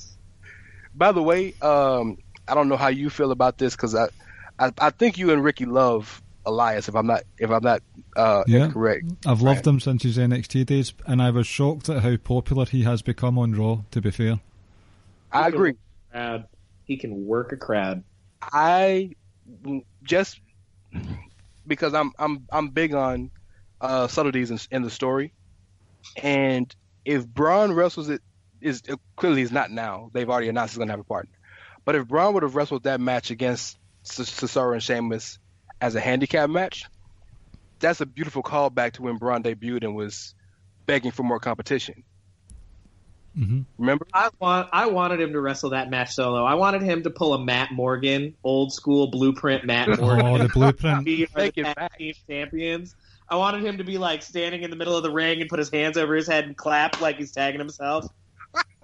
I love it, man. And then think about it. Braun eliminated 4 of the best wrestlers in the world. 5. Elimination champion. He got every elimination but himself, and that was the 7-person chamber. Oh, you're right. It was 7. Yeah, thank you. It was 7. So 5. So when he was like, "Look, I ain't got shit to do for WrestleMania, so might as well give myself a challenge." For Braun, his challenge is the tag team champions of like 9 months. Well, and I wish you'd have said, "I already have a partner. This hand and this hand. These hands are the tag team champions." As Tyler Bate would say, "Bop and bang." Yep, bop and bang. These hands are my partner. So technically, it's still a handicap match, but it's in his favour. So it's 3-on-2. Him and Oh, I like that. Handicap match. Boom. You should work for WWE marketing. I like that.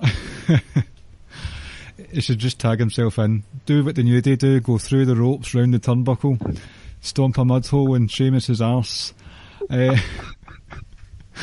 Oh, that'd be great. I would have just loved to see him call back to his first push and have Cesaro and Sheamus stacked up and just double power slam both of them at the same time. Yeah. And it wouldn't even be a burial to me, because that would be just so great to watch. I mean, we've sort of criticised it, but I think it actually might be very entertaining. That would be a great hot opener. Get everybody their Braun fix early. He'll get a great pop because he's mega over right now. That's a great hot open. I mean, it could be, but I mean, it's good for a 10-hour show. Oh, well, anything's a good hot opener for a 10-hour show. Well, because we already know that the P-break matches are the 2 battle royals. Let's be real here. Well, the Andre is going to be on the pre-show for sure. The women's is going to be on the main card only because it's the make that shit a big deal because of the documentary. And That's not why. Well,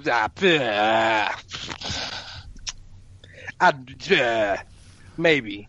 I don't know. Maybe. But then what match is going to get pushed?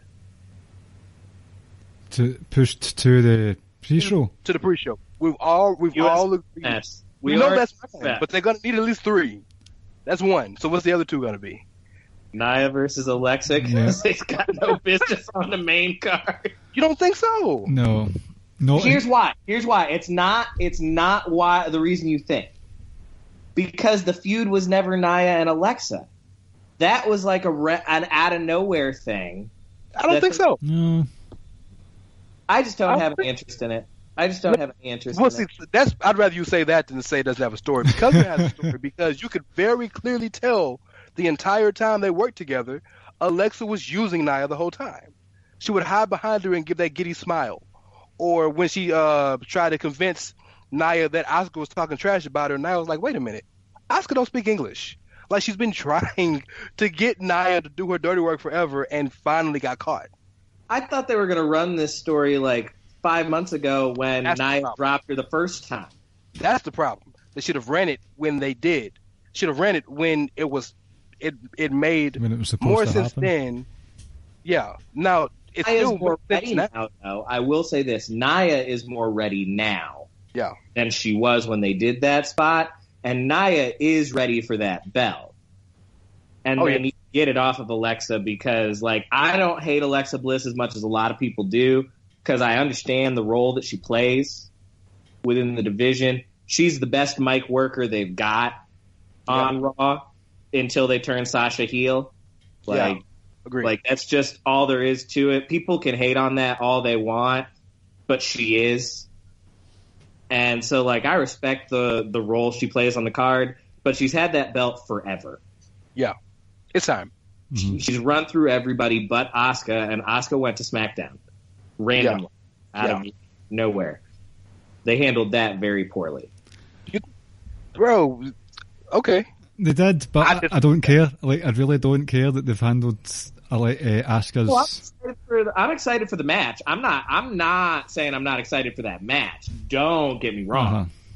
I just think they handled the who she's going to challenge thing poorly. Yeah, they shouldn't have had Asuka and Alexa feud for the last wee while. Exactly. That's my big problem with it. If they'd have just made it an who's she going to challenge thing the entire time, I'd have been much more okay with it than this whole it's going to be a triple threat match and then Asuka just randomly out of nowhere shows up at Fastlane. Let me tell you why I disagree with you guys real quick, and I'll make it real fast. Alexa's character is one that is paranoid as hell and terrified, right? She's terrified of Asuka.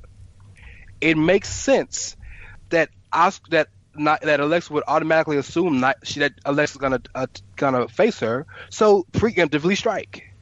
This is what she did with Nia. She made Nia go attack her. That's why Nia and her had that match at Elimination Chamber, right? Kurt made the rule that Nia would be in the title match if she won. Kurt did that, but Alexa was trying to pull strings because she just knew that Asuka was gonna come after her. Asuka never said anything. Never said anything to anybody. So at Royal Rumble, Asuka probably was going to say Charlotte, but she never had the opportunity, and she kept getting jumped and jumped and jumped. So she had some finished business to handle, and then when it was time to go ahead and handle business with Charlotte, she went in on and handled business. Mm-hmm. And her reason is perfect.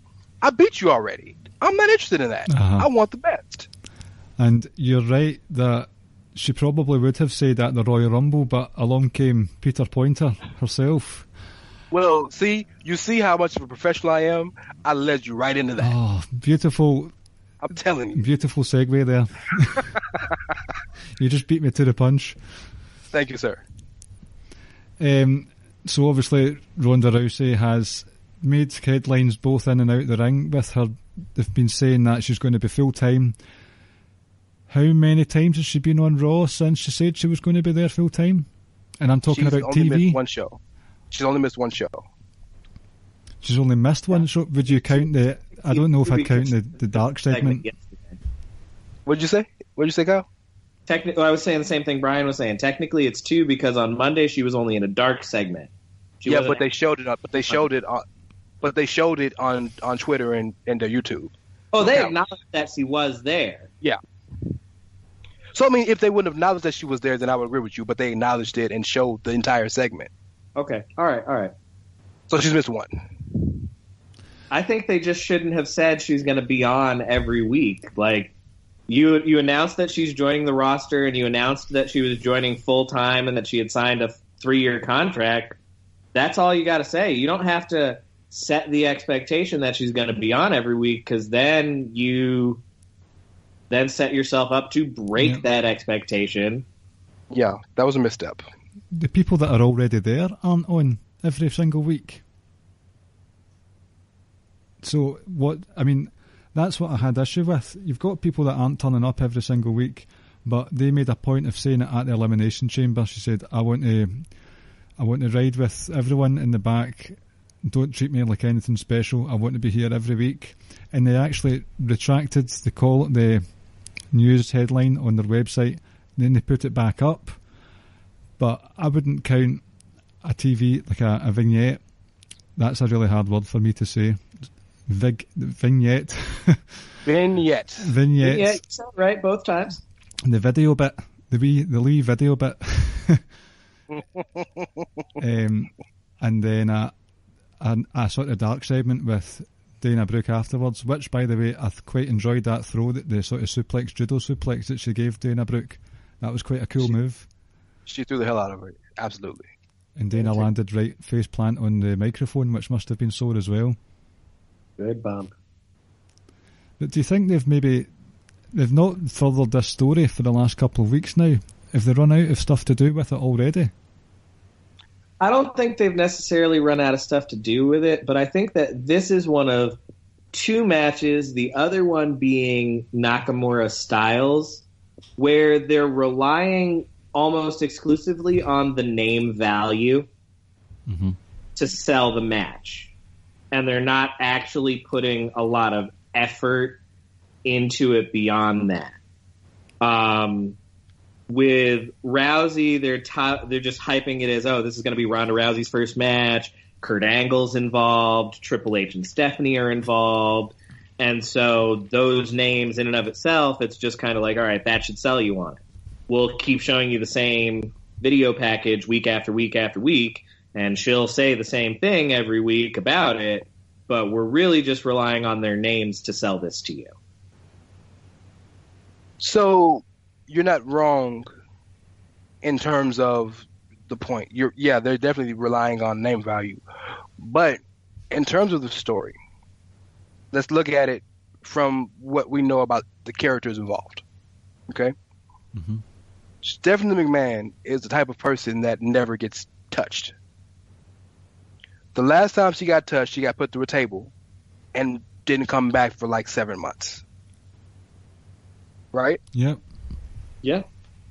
Ronda slammed the hell out of her. So it would make sense, being who Stephanie is, to not come right back, because Stephanie knows physically, I can't do anything to you.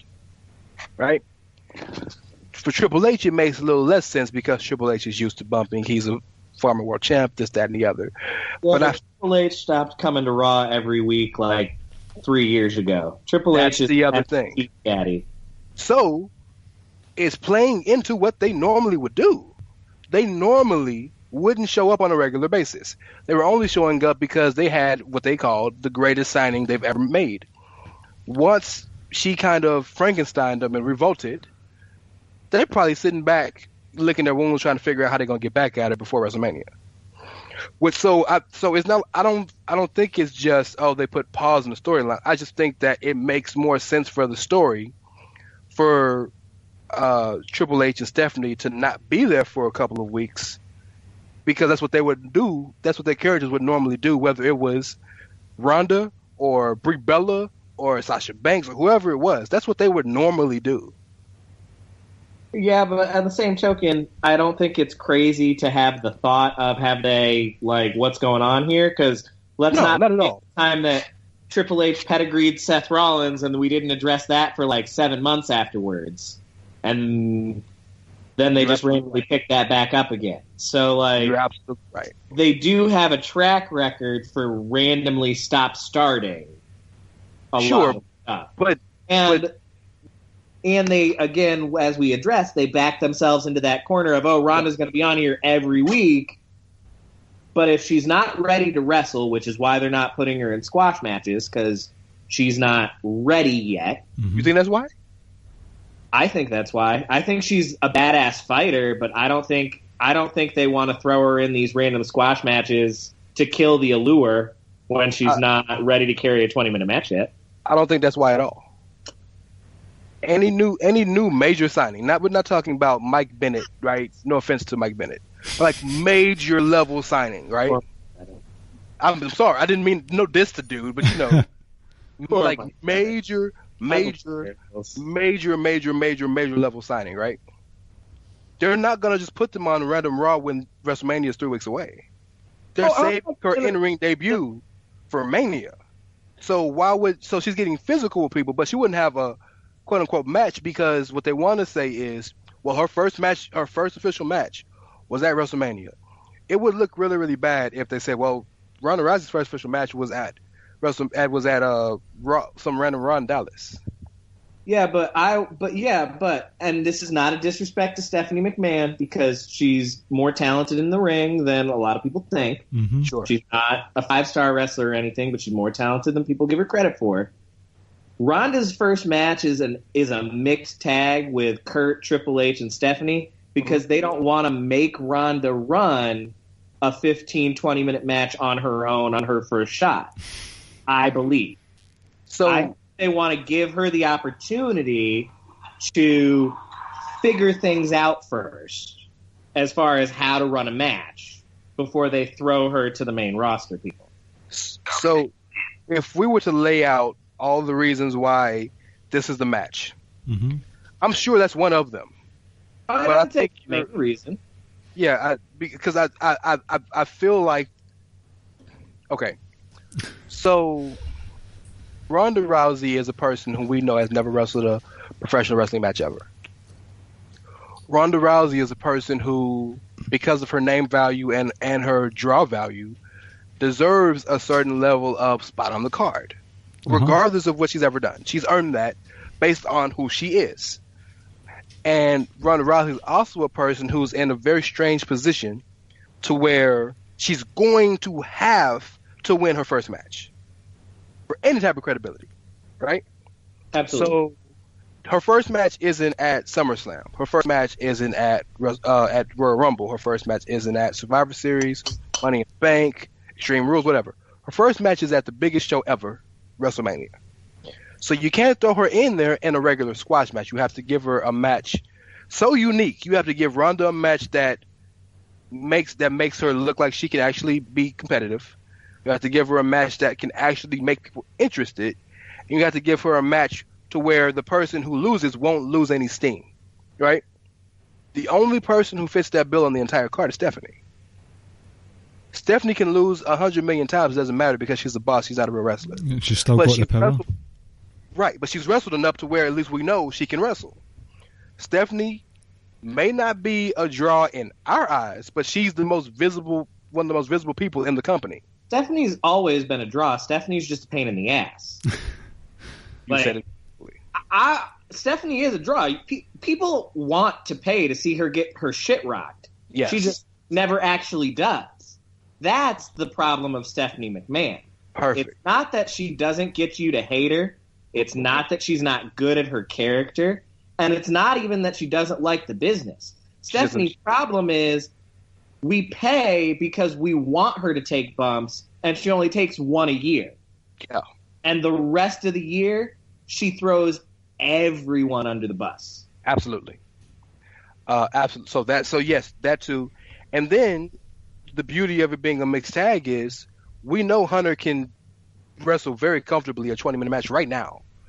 Kurt, maybe not, but that's part of the allure. I want Kurt to be limited. I honestly would rather Ronda get more time in this match than Kurt, because I'm not afraid. But here's the reason. I'm not afraid for Ronda's health. I agree with you, 100%. I'm not afraid that Ronda or Stephanie are going to break themselves at any point. I'm afraid for Kurt's health. Oh, big time. Kurt showed up to a couple of Raws and sounded real like Jeff Hardy levels of Adam. Kurt stands in an S. Like he Stand up straight anymore. He is permanently hunched. Yeah, he stands, and I don't even scoliosis. Like his knees just come out, and it's like he stands in the letter S. It's terrifying. So you're absolutely right. I am terrified for him, but you know that's how the match is going to be laid out. Oh yeah, I know. It's going to be Kurt and Hunter carrying the match. Ronda will get the hot tag. Stephanie get more time than we think, though. I think Ronda's going to get more time than we think. Yeah. Oh, Stephanie's going to take a couple of L's. I firmly expect Ronda to throw her around once or twice before she locks in that submission. Yeah. That'll probably get quite a lot of time if they're making such a big deal out of it with regards to getting the press involved. 25 minutes at least. Oh, I don't know it'd be that long. I'd give it 30, and I say only 30 because Triple H is going to take 5 minutes to get to the ring. It's WrestleMania. At least they'll come down at the same time, though. Triple H and Steph. Don't assume. You think Steph's gonna come out to "I'm all grown up"? What's the music now? I don't. Queendom. Yeah, welcome to the Queendom. Yeah. I don't know that. I'm not saying that she definitely will, but I wouldn't put. I learned a long time ago never put anything past a McMahon at WrestleMania. You never put anything past a McMahon at WrestleMania. That would be the most self-indulgent thing in wrestling history if Stephanie doesn't come out with her husband. Would you be surprised? No. That's all that matters. It could happen, it could not. But if it happened, you wouldn't be surprised. So you mentioned AJ and Shinsuke. What do you think about the build, Bryan? I know we should be calling you by your kayfabe name, so I apologize. Clive, what do you think? That's all right. I have revealed the reason for the Clive in a few podcasts ago, so it's not much of a secret now. That's just my ring name. I'm happy that it's happening. There's not been much build towards it, and I fully understand that Nakamura is a big deal in the ring, but I haven't seen that since his match with Sami Zayn 2 years ago. If I've only started watching WWE since the Raw after WrestleMania, the year that he was there, I wouldn't have known that Nakamura was such a such a great wrestler. So I'm going into this thinking, right, everyone's talking about Nakamura being such a great deal. I know that AJ Styles can wrestle a broomstick to a 5-star match, but Nakamura can't wrestle a broomstick to a 5-star match from what I've seen. Not in the WWE style. I know. He's struggled very hard with that transition in style. Yeah. But you know who I think they should have followed the mold of when they were bringing Nakamura in? They should have followed the mold, rest in peace to the late, great Umaga. They should have followed that blueprint, given him a good, solid mouthpiece, and just let him be a badass. Well, he could have been a baby face, and he could have been more charismatic. You think so? Just let him be a badass. You think Nakamura's character will work with a manager? I don't think it will. Because Nakamura's character, and I mean his real life, who he is in real life, is he's a free spirit. He does what he wants. You know, he's Michael Jackson / Freddie Mercury / Randy Couture. You know, I agree with that, and I don't think the manager in this case is there to control him. I think the manager is more a translator, because Nakamura's character problem is that he doesn't have a way to communicate that character. Yeah. Because English is still too choppy, and I understand that because English is an incredibly hard language to learn. Yeah.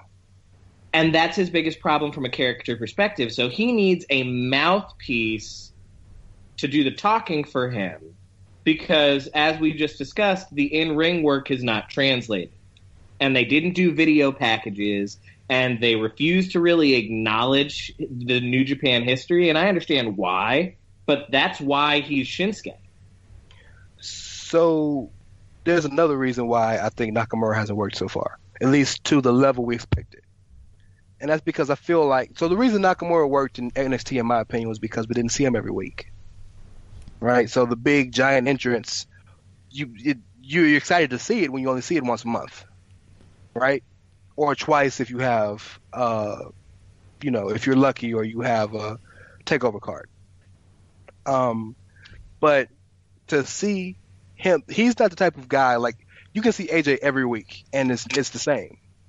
But Nakamura is such an enigma, to use a WWE term, that he's truly an attraction in the true sense of the word, in that the less you see him, the more important he feels. The more you see him in WWE, I'm speaking in New Japan terms, but the more you see him, the less important he feels. So that's what I think the issue is, and they've tried to do that, because when he first debuted, remember, he was on TV every week.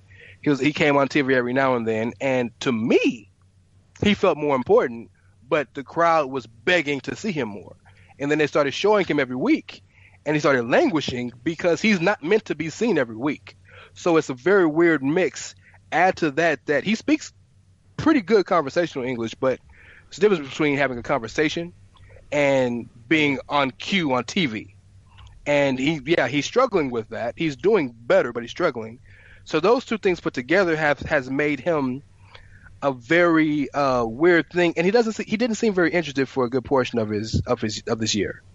No. And I don't know if that's because he didn't like who he was being placed against, but he didn't really seem like interested. Because watch how he looks like before the John Cena match, and then watch how he looked like before that Dolph Ziggler match. There's a huge difference. I agree with what you're saying. I don't think, though, it's because he didn't like who he was against, as much as I think for a guy like him, mm-hmm. who was he was the guy in New Japan. He was Tanahashi, but he was number 2. But he was up there on that Tanahashi Okada level. He was the Rock to Tanahashi's Stone Cold, yes. And so he was always a top guy, and everything that he did always mattered. And then when he was in NXT, the way that he was used, he was always a top guy, and everything that he did always mattered. Mm-hmm. For a good part of the mid portion of that time that you're talking about, where he looked disinterested, he wasn't doing anything. He was the definition of irrelevant mid card. Yeah, absolutely. And I think for a guy like him, who's like, no, I main event Wrestle Kingdom, I don't curtain jerk random editions of SmackDown. That's fair. I win the G1, I don't wrestle nobodies for no fucking reason. Yeah. I made a mid-card belt bigger than the main title. Exactly. Yeah. No, you're right. I think you're right. They want me in the main event of WrestleMania because of an Intercontinental Championship match I had 4 years ago. Speaking of that, if I can move to the build, mm-hmm. I don't think the build has been bad, because the build doesn't need to be good. And that sounds really fucked up and weird and convoluted. But the reason I say that is because from the very beginning, from their first showdown at Money in the Bank, it has been very well acknowledged on camera and off that this is a match that both of them wanted, that this was going to be the wrestling fans match, right? Because of that, this is one of the 4 main events. Main event not being CM Punk's main event, but main event being marquee matches, right? Promoted matches. Mm-hmm. This is one of the 4. This is the one match that doesn't need to be promoted, because this is the one match that the other guys bring you in for, and you sit and see this and you're awestruck. And I think that's a better build for this match, because Shinsuke is such an enigma that if you try to show him, if you try to market him from a WrestleMania standpoint to casuals, I'm like, I don't know what the fuck this is. But if they see him, right? Because I'm going to be so disappointed if you don't come out with the full orchestra, personally. I need a full orchestra. And him coming in less than takeover caliber. Yes. Prince is not acceptable. It's not acceptable. And I don't need one violinist. I need a whole symphony. But I need the entire Superdome to be singing that chorus. Yes. In fact, give everybody in the Superdome a violin. Even if they can't play it, just let them do it. Yeah. But that entrance and the match, which has there ever been a match in well, New Japan, sure, but in WWE that's had higher expectations than this one. But so with all that involved, I feel like casual fans or not full-time fans who don't know who this is and thinks it's ridiculous that this guy is being, they're going to watch this and say, "Oh my God." Because and I say that because outside of Carl, my best friend, his name is Brad, just a regular redneck dude from Texas who doesn't watch wrestling. He's an MMA fan. He came over to the house with me one night to watch TakeOver, and it was it TakeOver Brooklyn where he fought Bobby Roode the first time, or was it TakeOver? No, it was TakeOver Toronto. Yeah, Survivor Series weekend. Yeah, when he fought Bobby Roode for the first time, because I was there the next time in San Antonio. And I had explained, my boy knows, like, so he knows who they are. He doesn't watch, but he has an idea because best friend is a wrestling fan. But he had never seen Shinsuke. He knew of him, but didn't know anything about him. And literally, he would just send me pictures at work afterwards with the theme song playing and him doing the pose because he won him over. And that's what I think is more important than having this magnanimous, full-on build with the epic storyline behind it. It doesn't need one. They're the two best wrestlers on the brand. Let them just go out there and kill each other, and best man win. And I realize that that's not. I'm probably a little controversial in the thought process, but I just feel like that's the perfect build. You have all three of the other main matches, which are going to be Cena, Undertaker, who's known by everybody, Roman, Brock, who Roman's probably the most known full timer right now, and Brock is Brock, and Ronda Rousey. Like the marquee set, you're gonna come. The house is gonna be sold, right? Uh-huh. Now, give them the Savage Steamboat. Sell them on Andre Hogan. Give them Savage Steamboat. I just wish, and again, I know and understand the reasons why they don't. I just wish they would acknowledge more of the why Shinsuke is as big of a deal as he is. And even AJ to a lesser extent. AJ doesn't need it as much because AJ is a two-time WWE champion and SmackDown is now the house that AJ built because he proved that he's that damn good. Mm-hmm. And he was popular in America before. Yeah, and his primary stuff with TNA was American-based and Ring of Honor was American-based, so like he was already popular within the U.S. I wish that they would have made more of an effort, and we know that they will because we've seen some of the documentaries and stuff where they get the Ring of Honor footage from people's careers to show, so we know that they're willing to do it when the time calls for it. I wish they would acknowledge more of his history so that people could see why he's a big deal. They should, but they don't have a working relationship with New Japan. Yeah, I understand why they won't. But when I went back and watched a lot of his when he debuted, a lot of his debut promos, like the one that followed him when he flew over here and meeting Vince and all that. And when they were showing his, especially in the build of the Sami Zayn match, when they were showing some of his former work, they showed it from Rev Pro. He never wrestled for Rev Pro. He just wrestled some matches at Rev Pro, you know? But that's because they don't have a working relationship with New Japan like they have with Ring of Honor. So they don't have the footage to go back and show that like they would to go back and show Kevin Steen, you know? Or Tyler Black. Because they have a working relationship with that company. And I don't even know if that working relationship is as strong as it used to be because they've tied in with New Japan. Mm-hmm. But yeah, so in a perfect world, yes, we would know more of why Shinsuke. Bryan has a perfect point that Bryan, I don't think you were ever a big New Japan watcher before recently. Like, yeah, that's true. Back in the day. So Shinsuke coming over, and same here with me. I bought Wrestle Kingdom 9 because I was interested. And that was the first time I'd ever really watched a full New Japan card. I'm still not a big New Japan guy. I like what they do. But so I was really excited to see Shinsuke in WWE because I wanted to know what he was about. So yes, if all you've seen Shinsuke is Shinsuke on SmackDown, you don't know real Shinsuke. and it would be real nice to see why he is who he is. But I also think, just for the purposes of where we're at now in the next 3 weeks, a lot of what you need to know about Shinsuke, you will know WrestleMania night. Hopefully. The entrance, the match, and assuming he wins, the celebration afterwards. That will show you in a nutshell who that dude is. Hopefully. I've not really got much to add to that, really.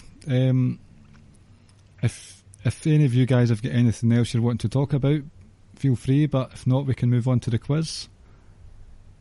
Move on to the quiz. Let's do it. Right, so I'll just splice in some music now for you.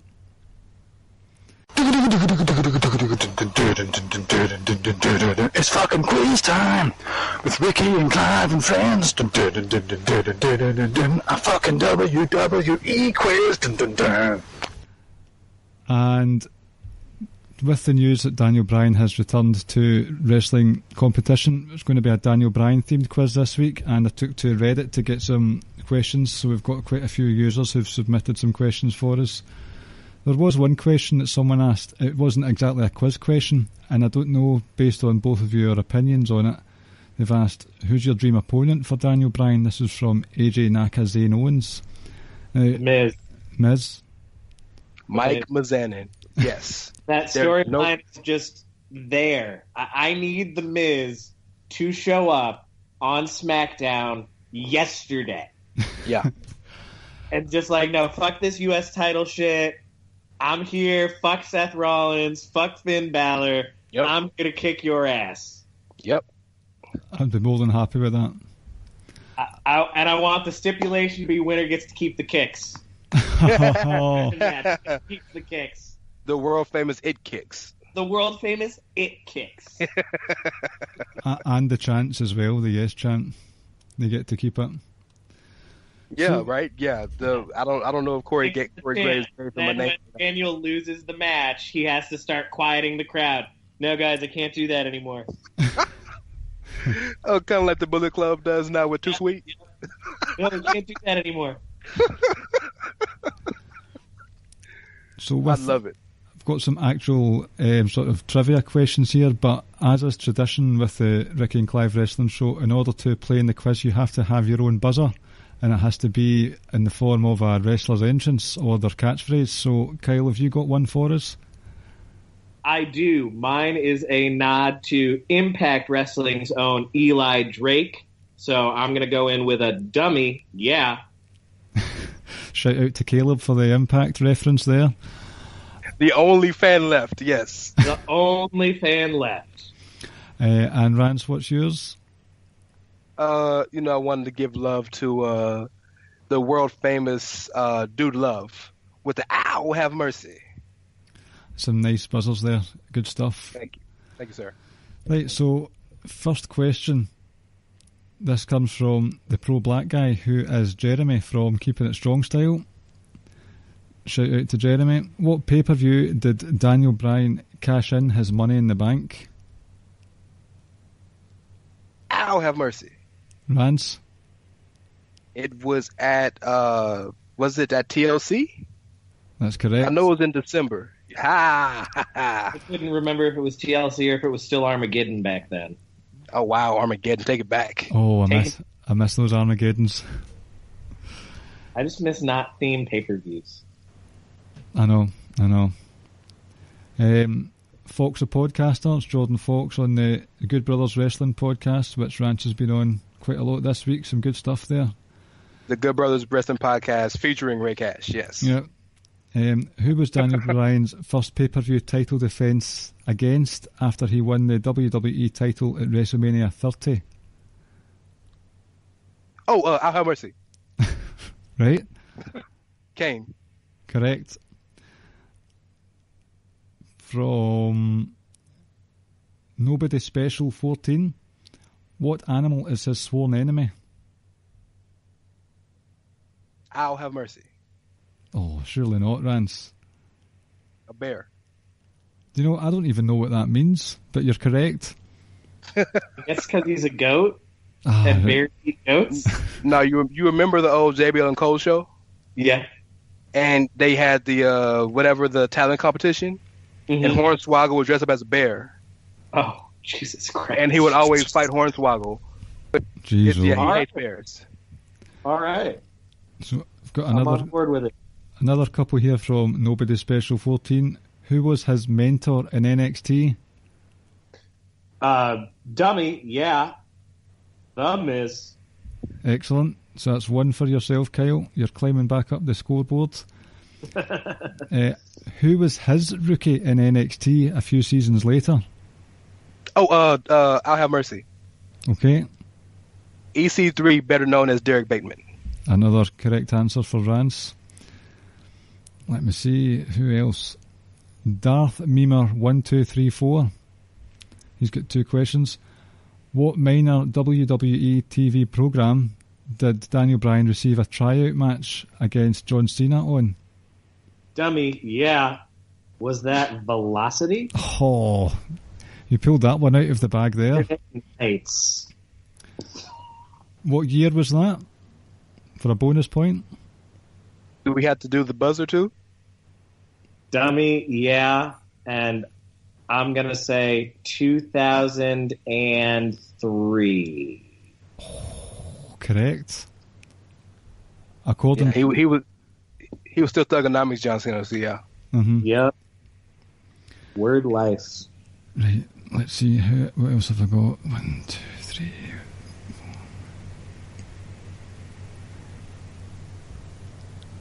Give me a wee second here to see if I've covered them all. Pardon this unprofessionalism at the moment. Got that one.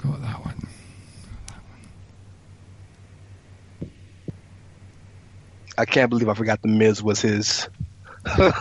That's where it all started. Daniel Bryan and The Miz is my dream match because that feud goes back to Daniel Bryan's NXT debut.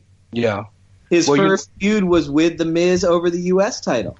You know what made me think? I was thinking Jericho because their first match was against each other. Oh, yeah. And that's what threw me off because I just remember seeing the match, and I was thinking about that otherwise. But yeah, that's talk about a slow burn feud. Miz and Daniel Bryan is the slowest of slow burn. That feud's been burning for like 15 years now. I know. It's the longest feud ever. That, as far as I'm aware, that is all the Reddit questions. But I will give you one for myself to see if it's possible for Kyle to equalise here. See. Why was... In fact, we've got one here at the very bottom. Everyone Shukai? Skouhai? I can't say that at all. Right. Bryan Danielson, known nowadays as WWE's Daniel Bryan, defines what it is to be a fighting underdog. This is quite a long one, okay? So much so that in 2007, Danielson faced an opponent almost twice his size and resulted in a pretty grueling injury. Who was that opponent? 2007? So this must be the Ring of Honor days. Yeah. No, the injury was that, if I'm thinking of the right thing, I know the injury was he tore... His retina?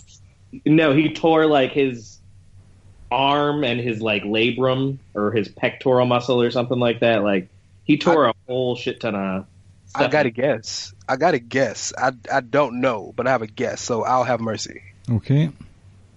Was it the Necro Butcher? Does this person have another name at all? No. Necro Butchers only known as Necro Butchers. I don't know. That was just a guess. I don't know. No, the answer... Do you want to have a guess, Kyle? I don't know that one. The answer here is Takeshi Morishima. Oh, yeah, because that was the main event of the pay-per-view.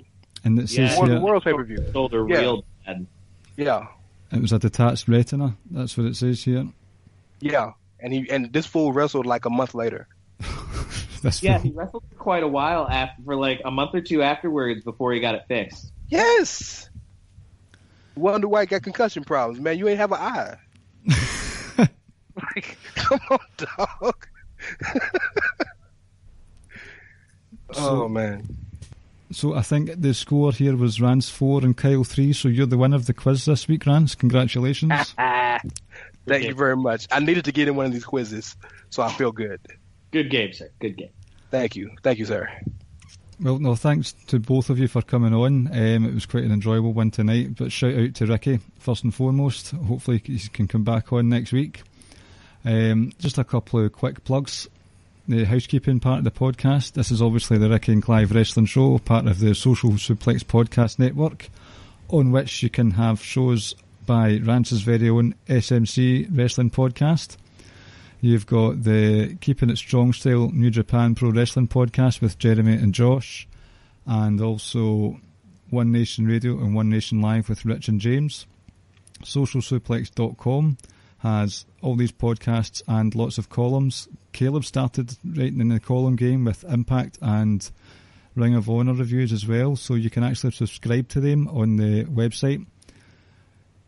When you get a hold of the podcast app, please rate and review 5 stars, 6.25 stars if your podcast app allows that. And please also join the Wrestling Squared Circle Facebook group if you haven't already. Kyle Moores is a regular contributor to there, so he can tell you that it's good fun. I think that's us. I think I've covered everything. Kyle, have you got any shout-outs at all that you want to give? No, I mostly just wanted to thank y'all for having me. Shout out to all the Social Suplex crew. Y'all keep my rides to work very entertaining. Rance, what about yourself? Caleb dropped another column today about Daniel Bryan and about how that affected him, so check that out. Kyle, it's been a pleasure to have you on, man. You should probably think about a podcast because you are a very entertaining personality. So, and, listen to the SMC podcast, man. We got some new stuff coming soon. It's WrestleMania season, so let's have some fun. It's going to be a chock-a-block season, so I better start editing this podcast because I've got a 12-hour WrestleMania to watch in a couple of weeks. Start now, right? Start now. Start doing it now. Start planning your segments. Just loading up the network just now. You know what you should do? You should watch WrestleMania an hour a week. And you'll be done by the time SummerSlam comes around. Uh-huh. Yeah. And I was saying, when SummerSlam comes around, I thought Daniel Bryan was cleared to wrestle. Why is he away again? Sorry. He said it, not me. I'm not getting in trouble for that one. I've not taken responsibility for that. My hands were washed, bro. I had nothing to do with that. On that note, Ricky's not gonna have a podcast to come back to. Oh, I'm sorry. No, it's Fenishel who's not going to have a column to come back to. Dude, Dave's getting raked hard. I wanted to stick up for him, but literally, no exaggeration. The title was too hard. You're right. But I messaged him and I told him, bro, I agree with you, but man, that title. And he was like, don't even say nothing, dog. It's not even worth it. Don't even say nothing for it. Just it's not even worth it. Just let me take the heat. Okay. All right. You said so. All right. At least he knows. The IWC's very own heat magnet, Dave Fenishel, shout out to you, good sir. He's built for that. I'm built to take I'm built for the debate, but I'm not built for that kind of heat. Oh, yeah. I've gotten that kind of heat before, and I don't need it no more. He doesn't give one shit. Not at all.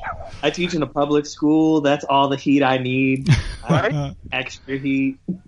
The way people's opinions of me affects me too much, and I shouldn't say that, and it shouldn't be that way, but it does. Fenishel doesn't give a damn. Oh, Dave. On that note, ladies and gentlemen, thank you very much for listening, and we'll speak to you next week. See you later. Thank you for listening to the Ricky and Clive Wrestling Podcast. We'll see you next time.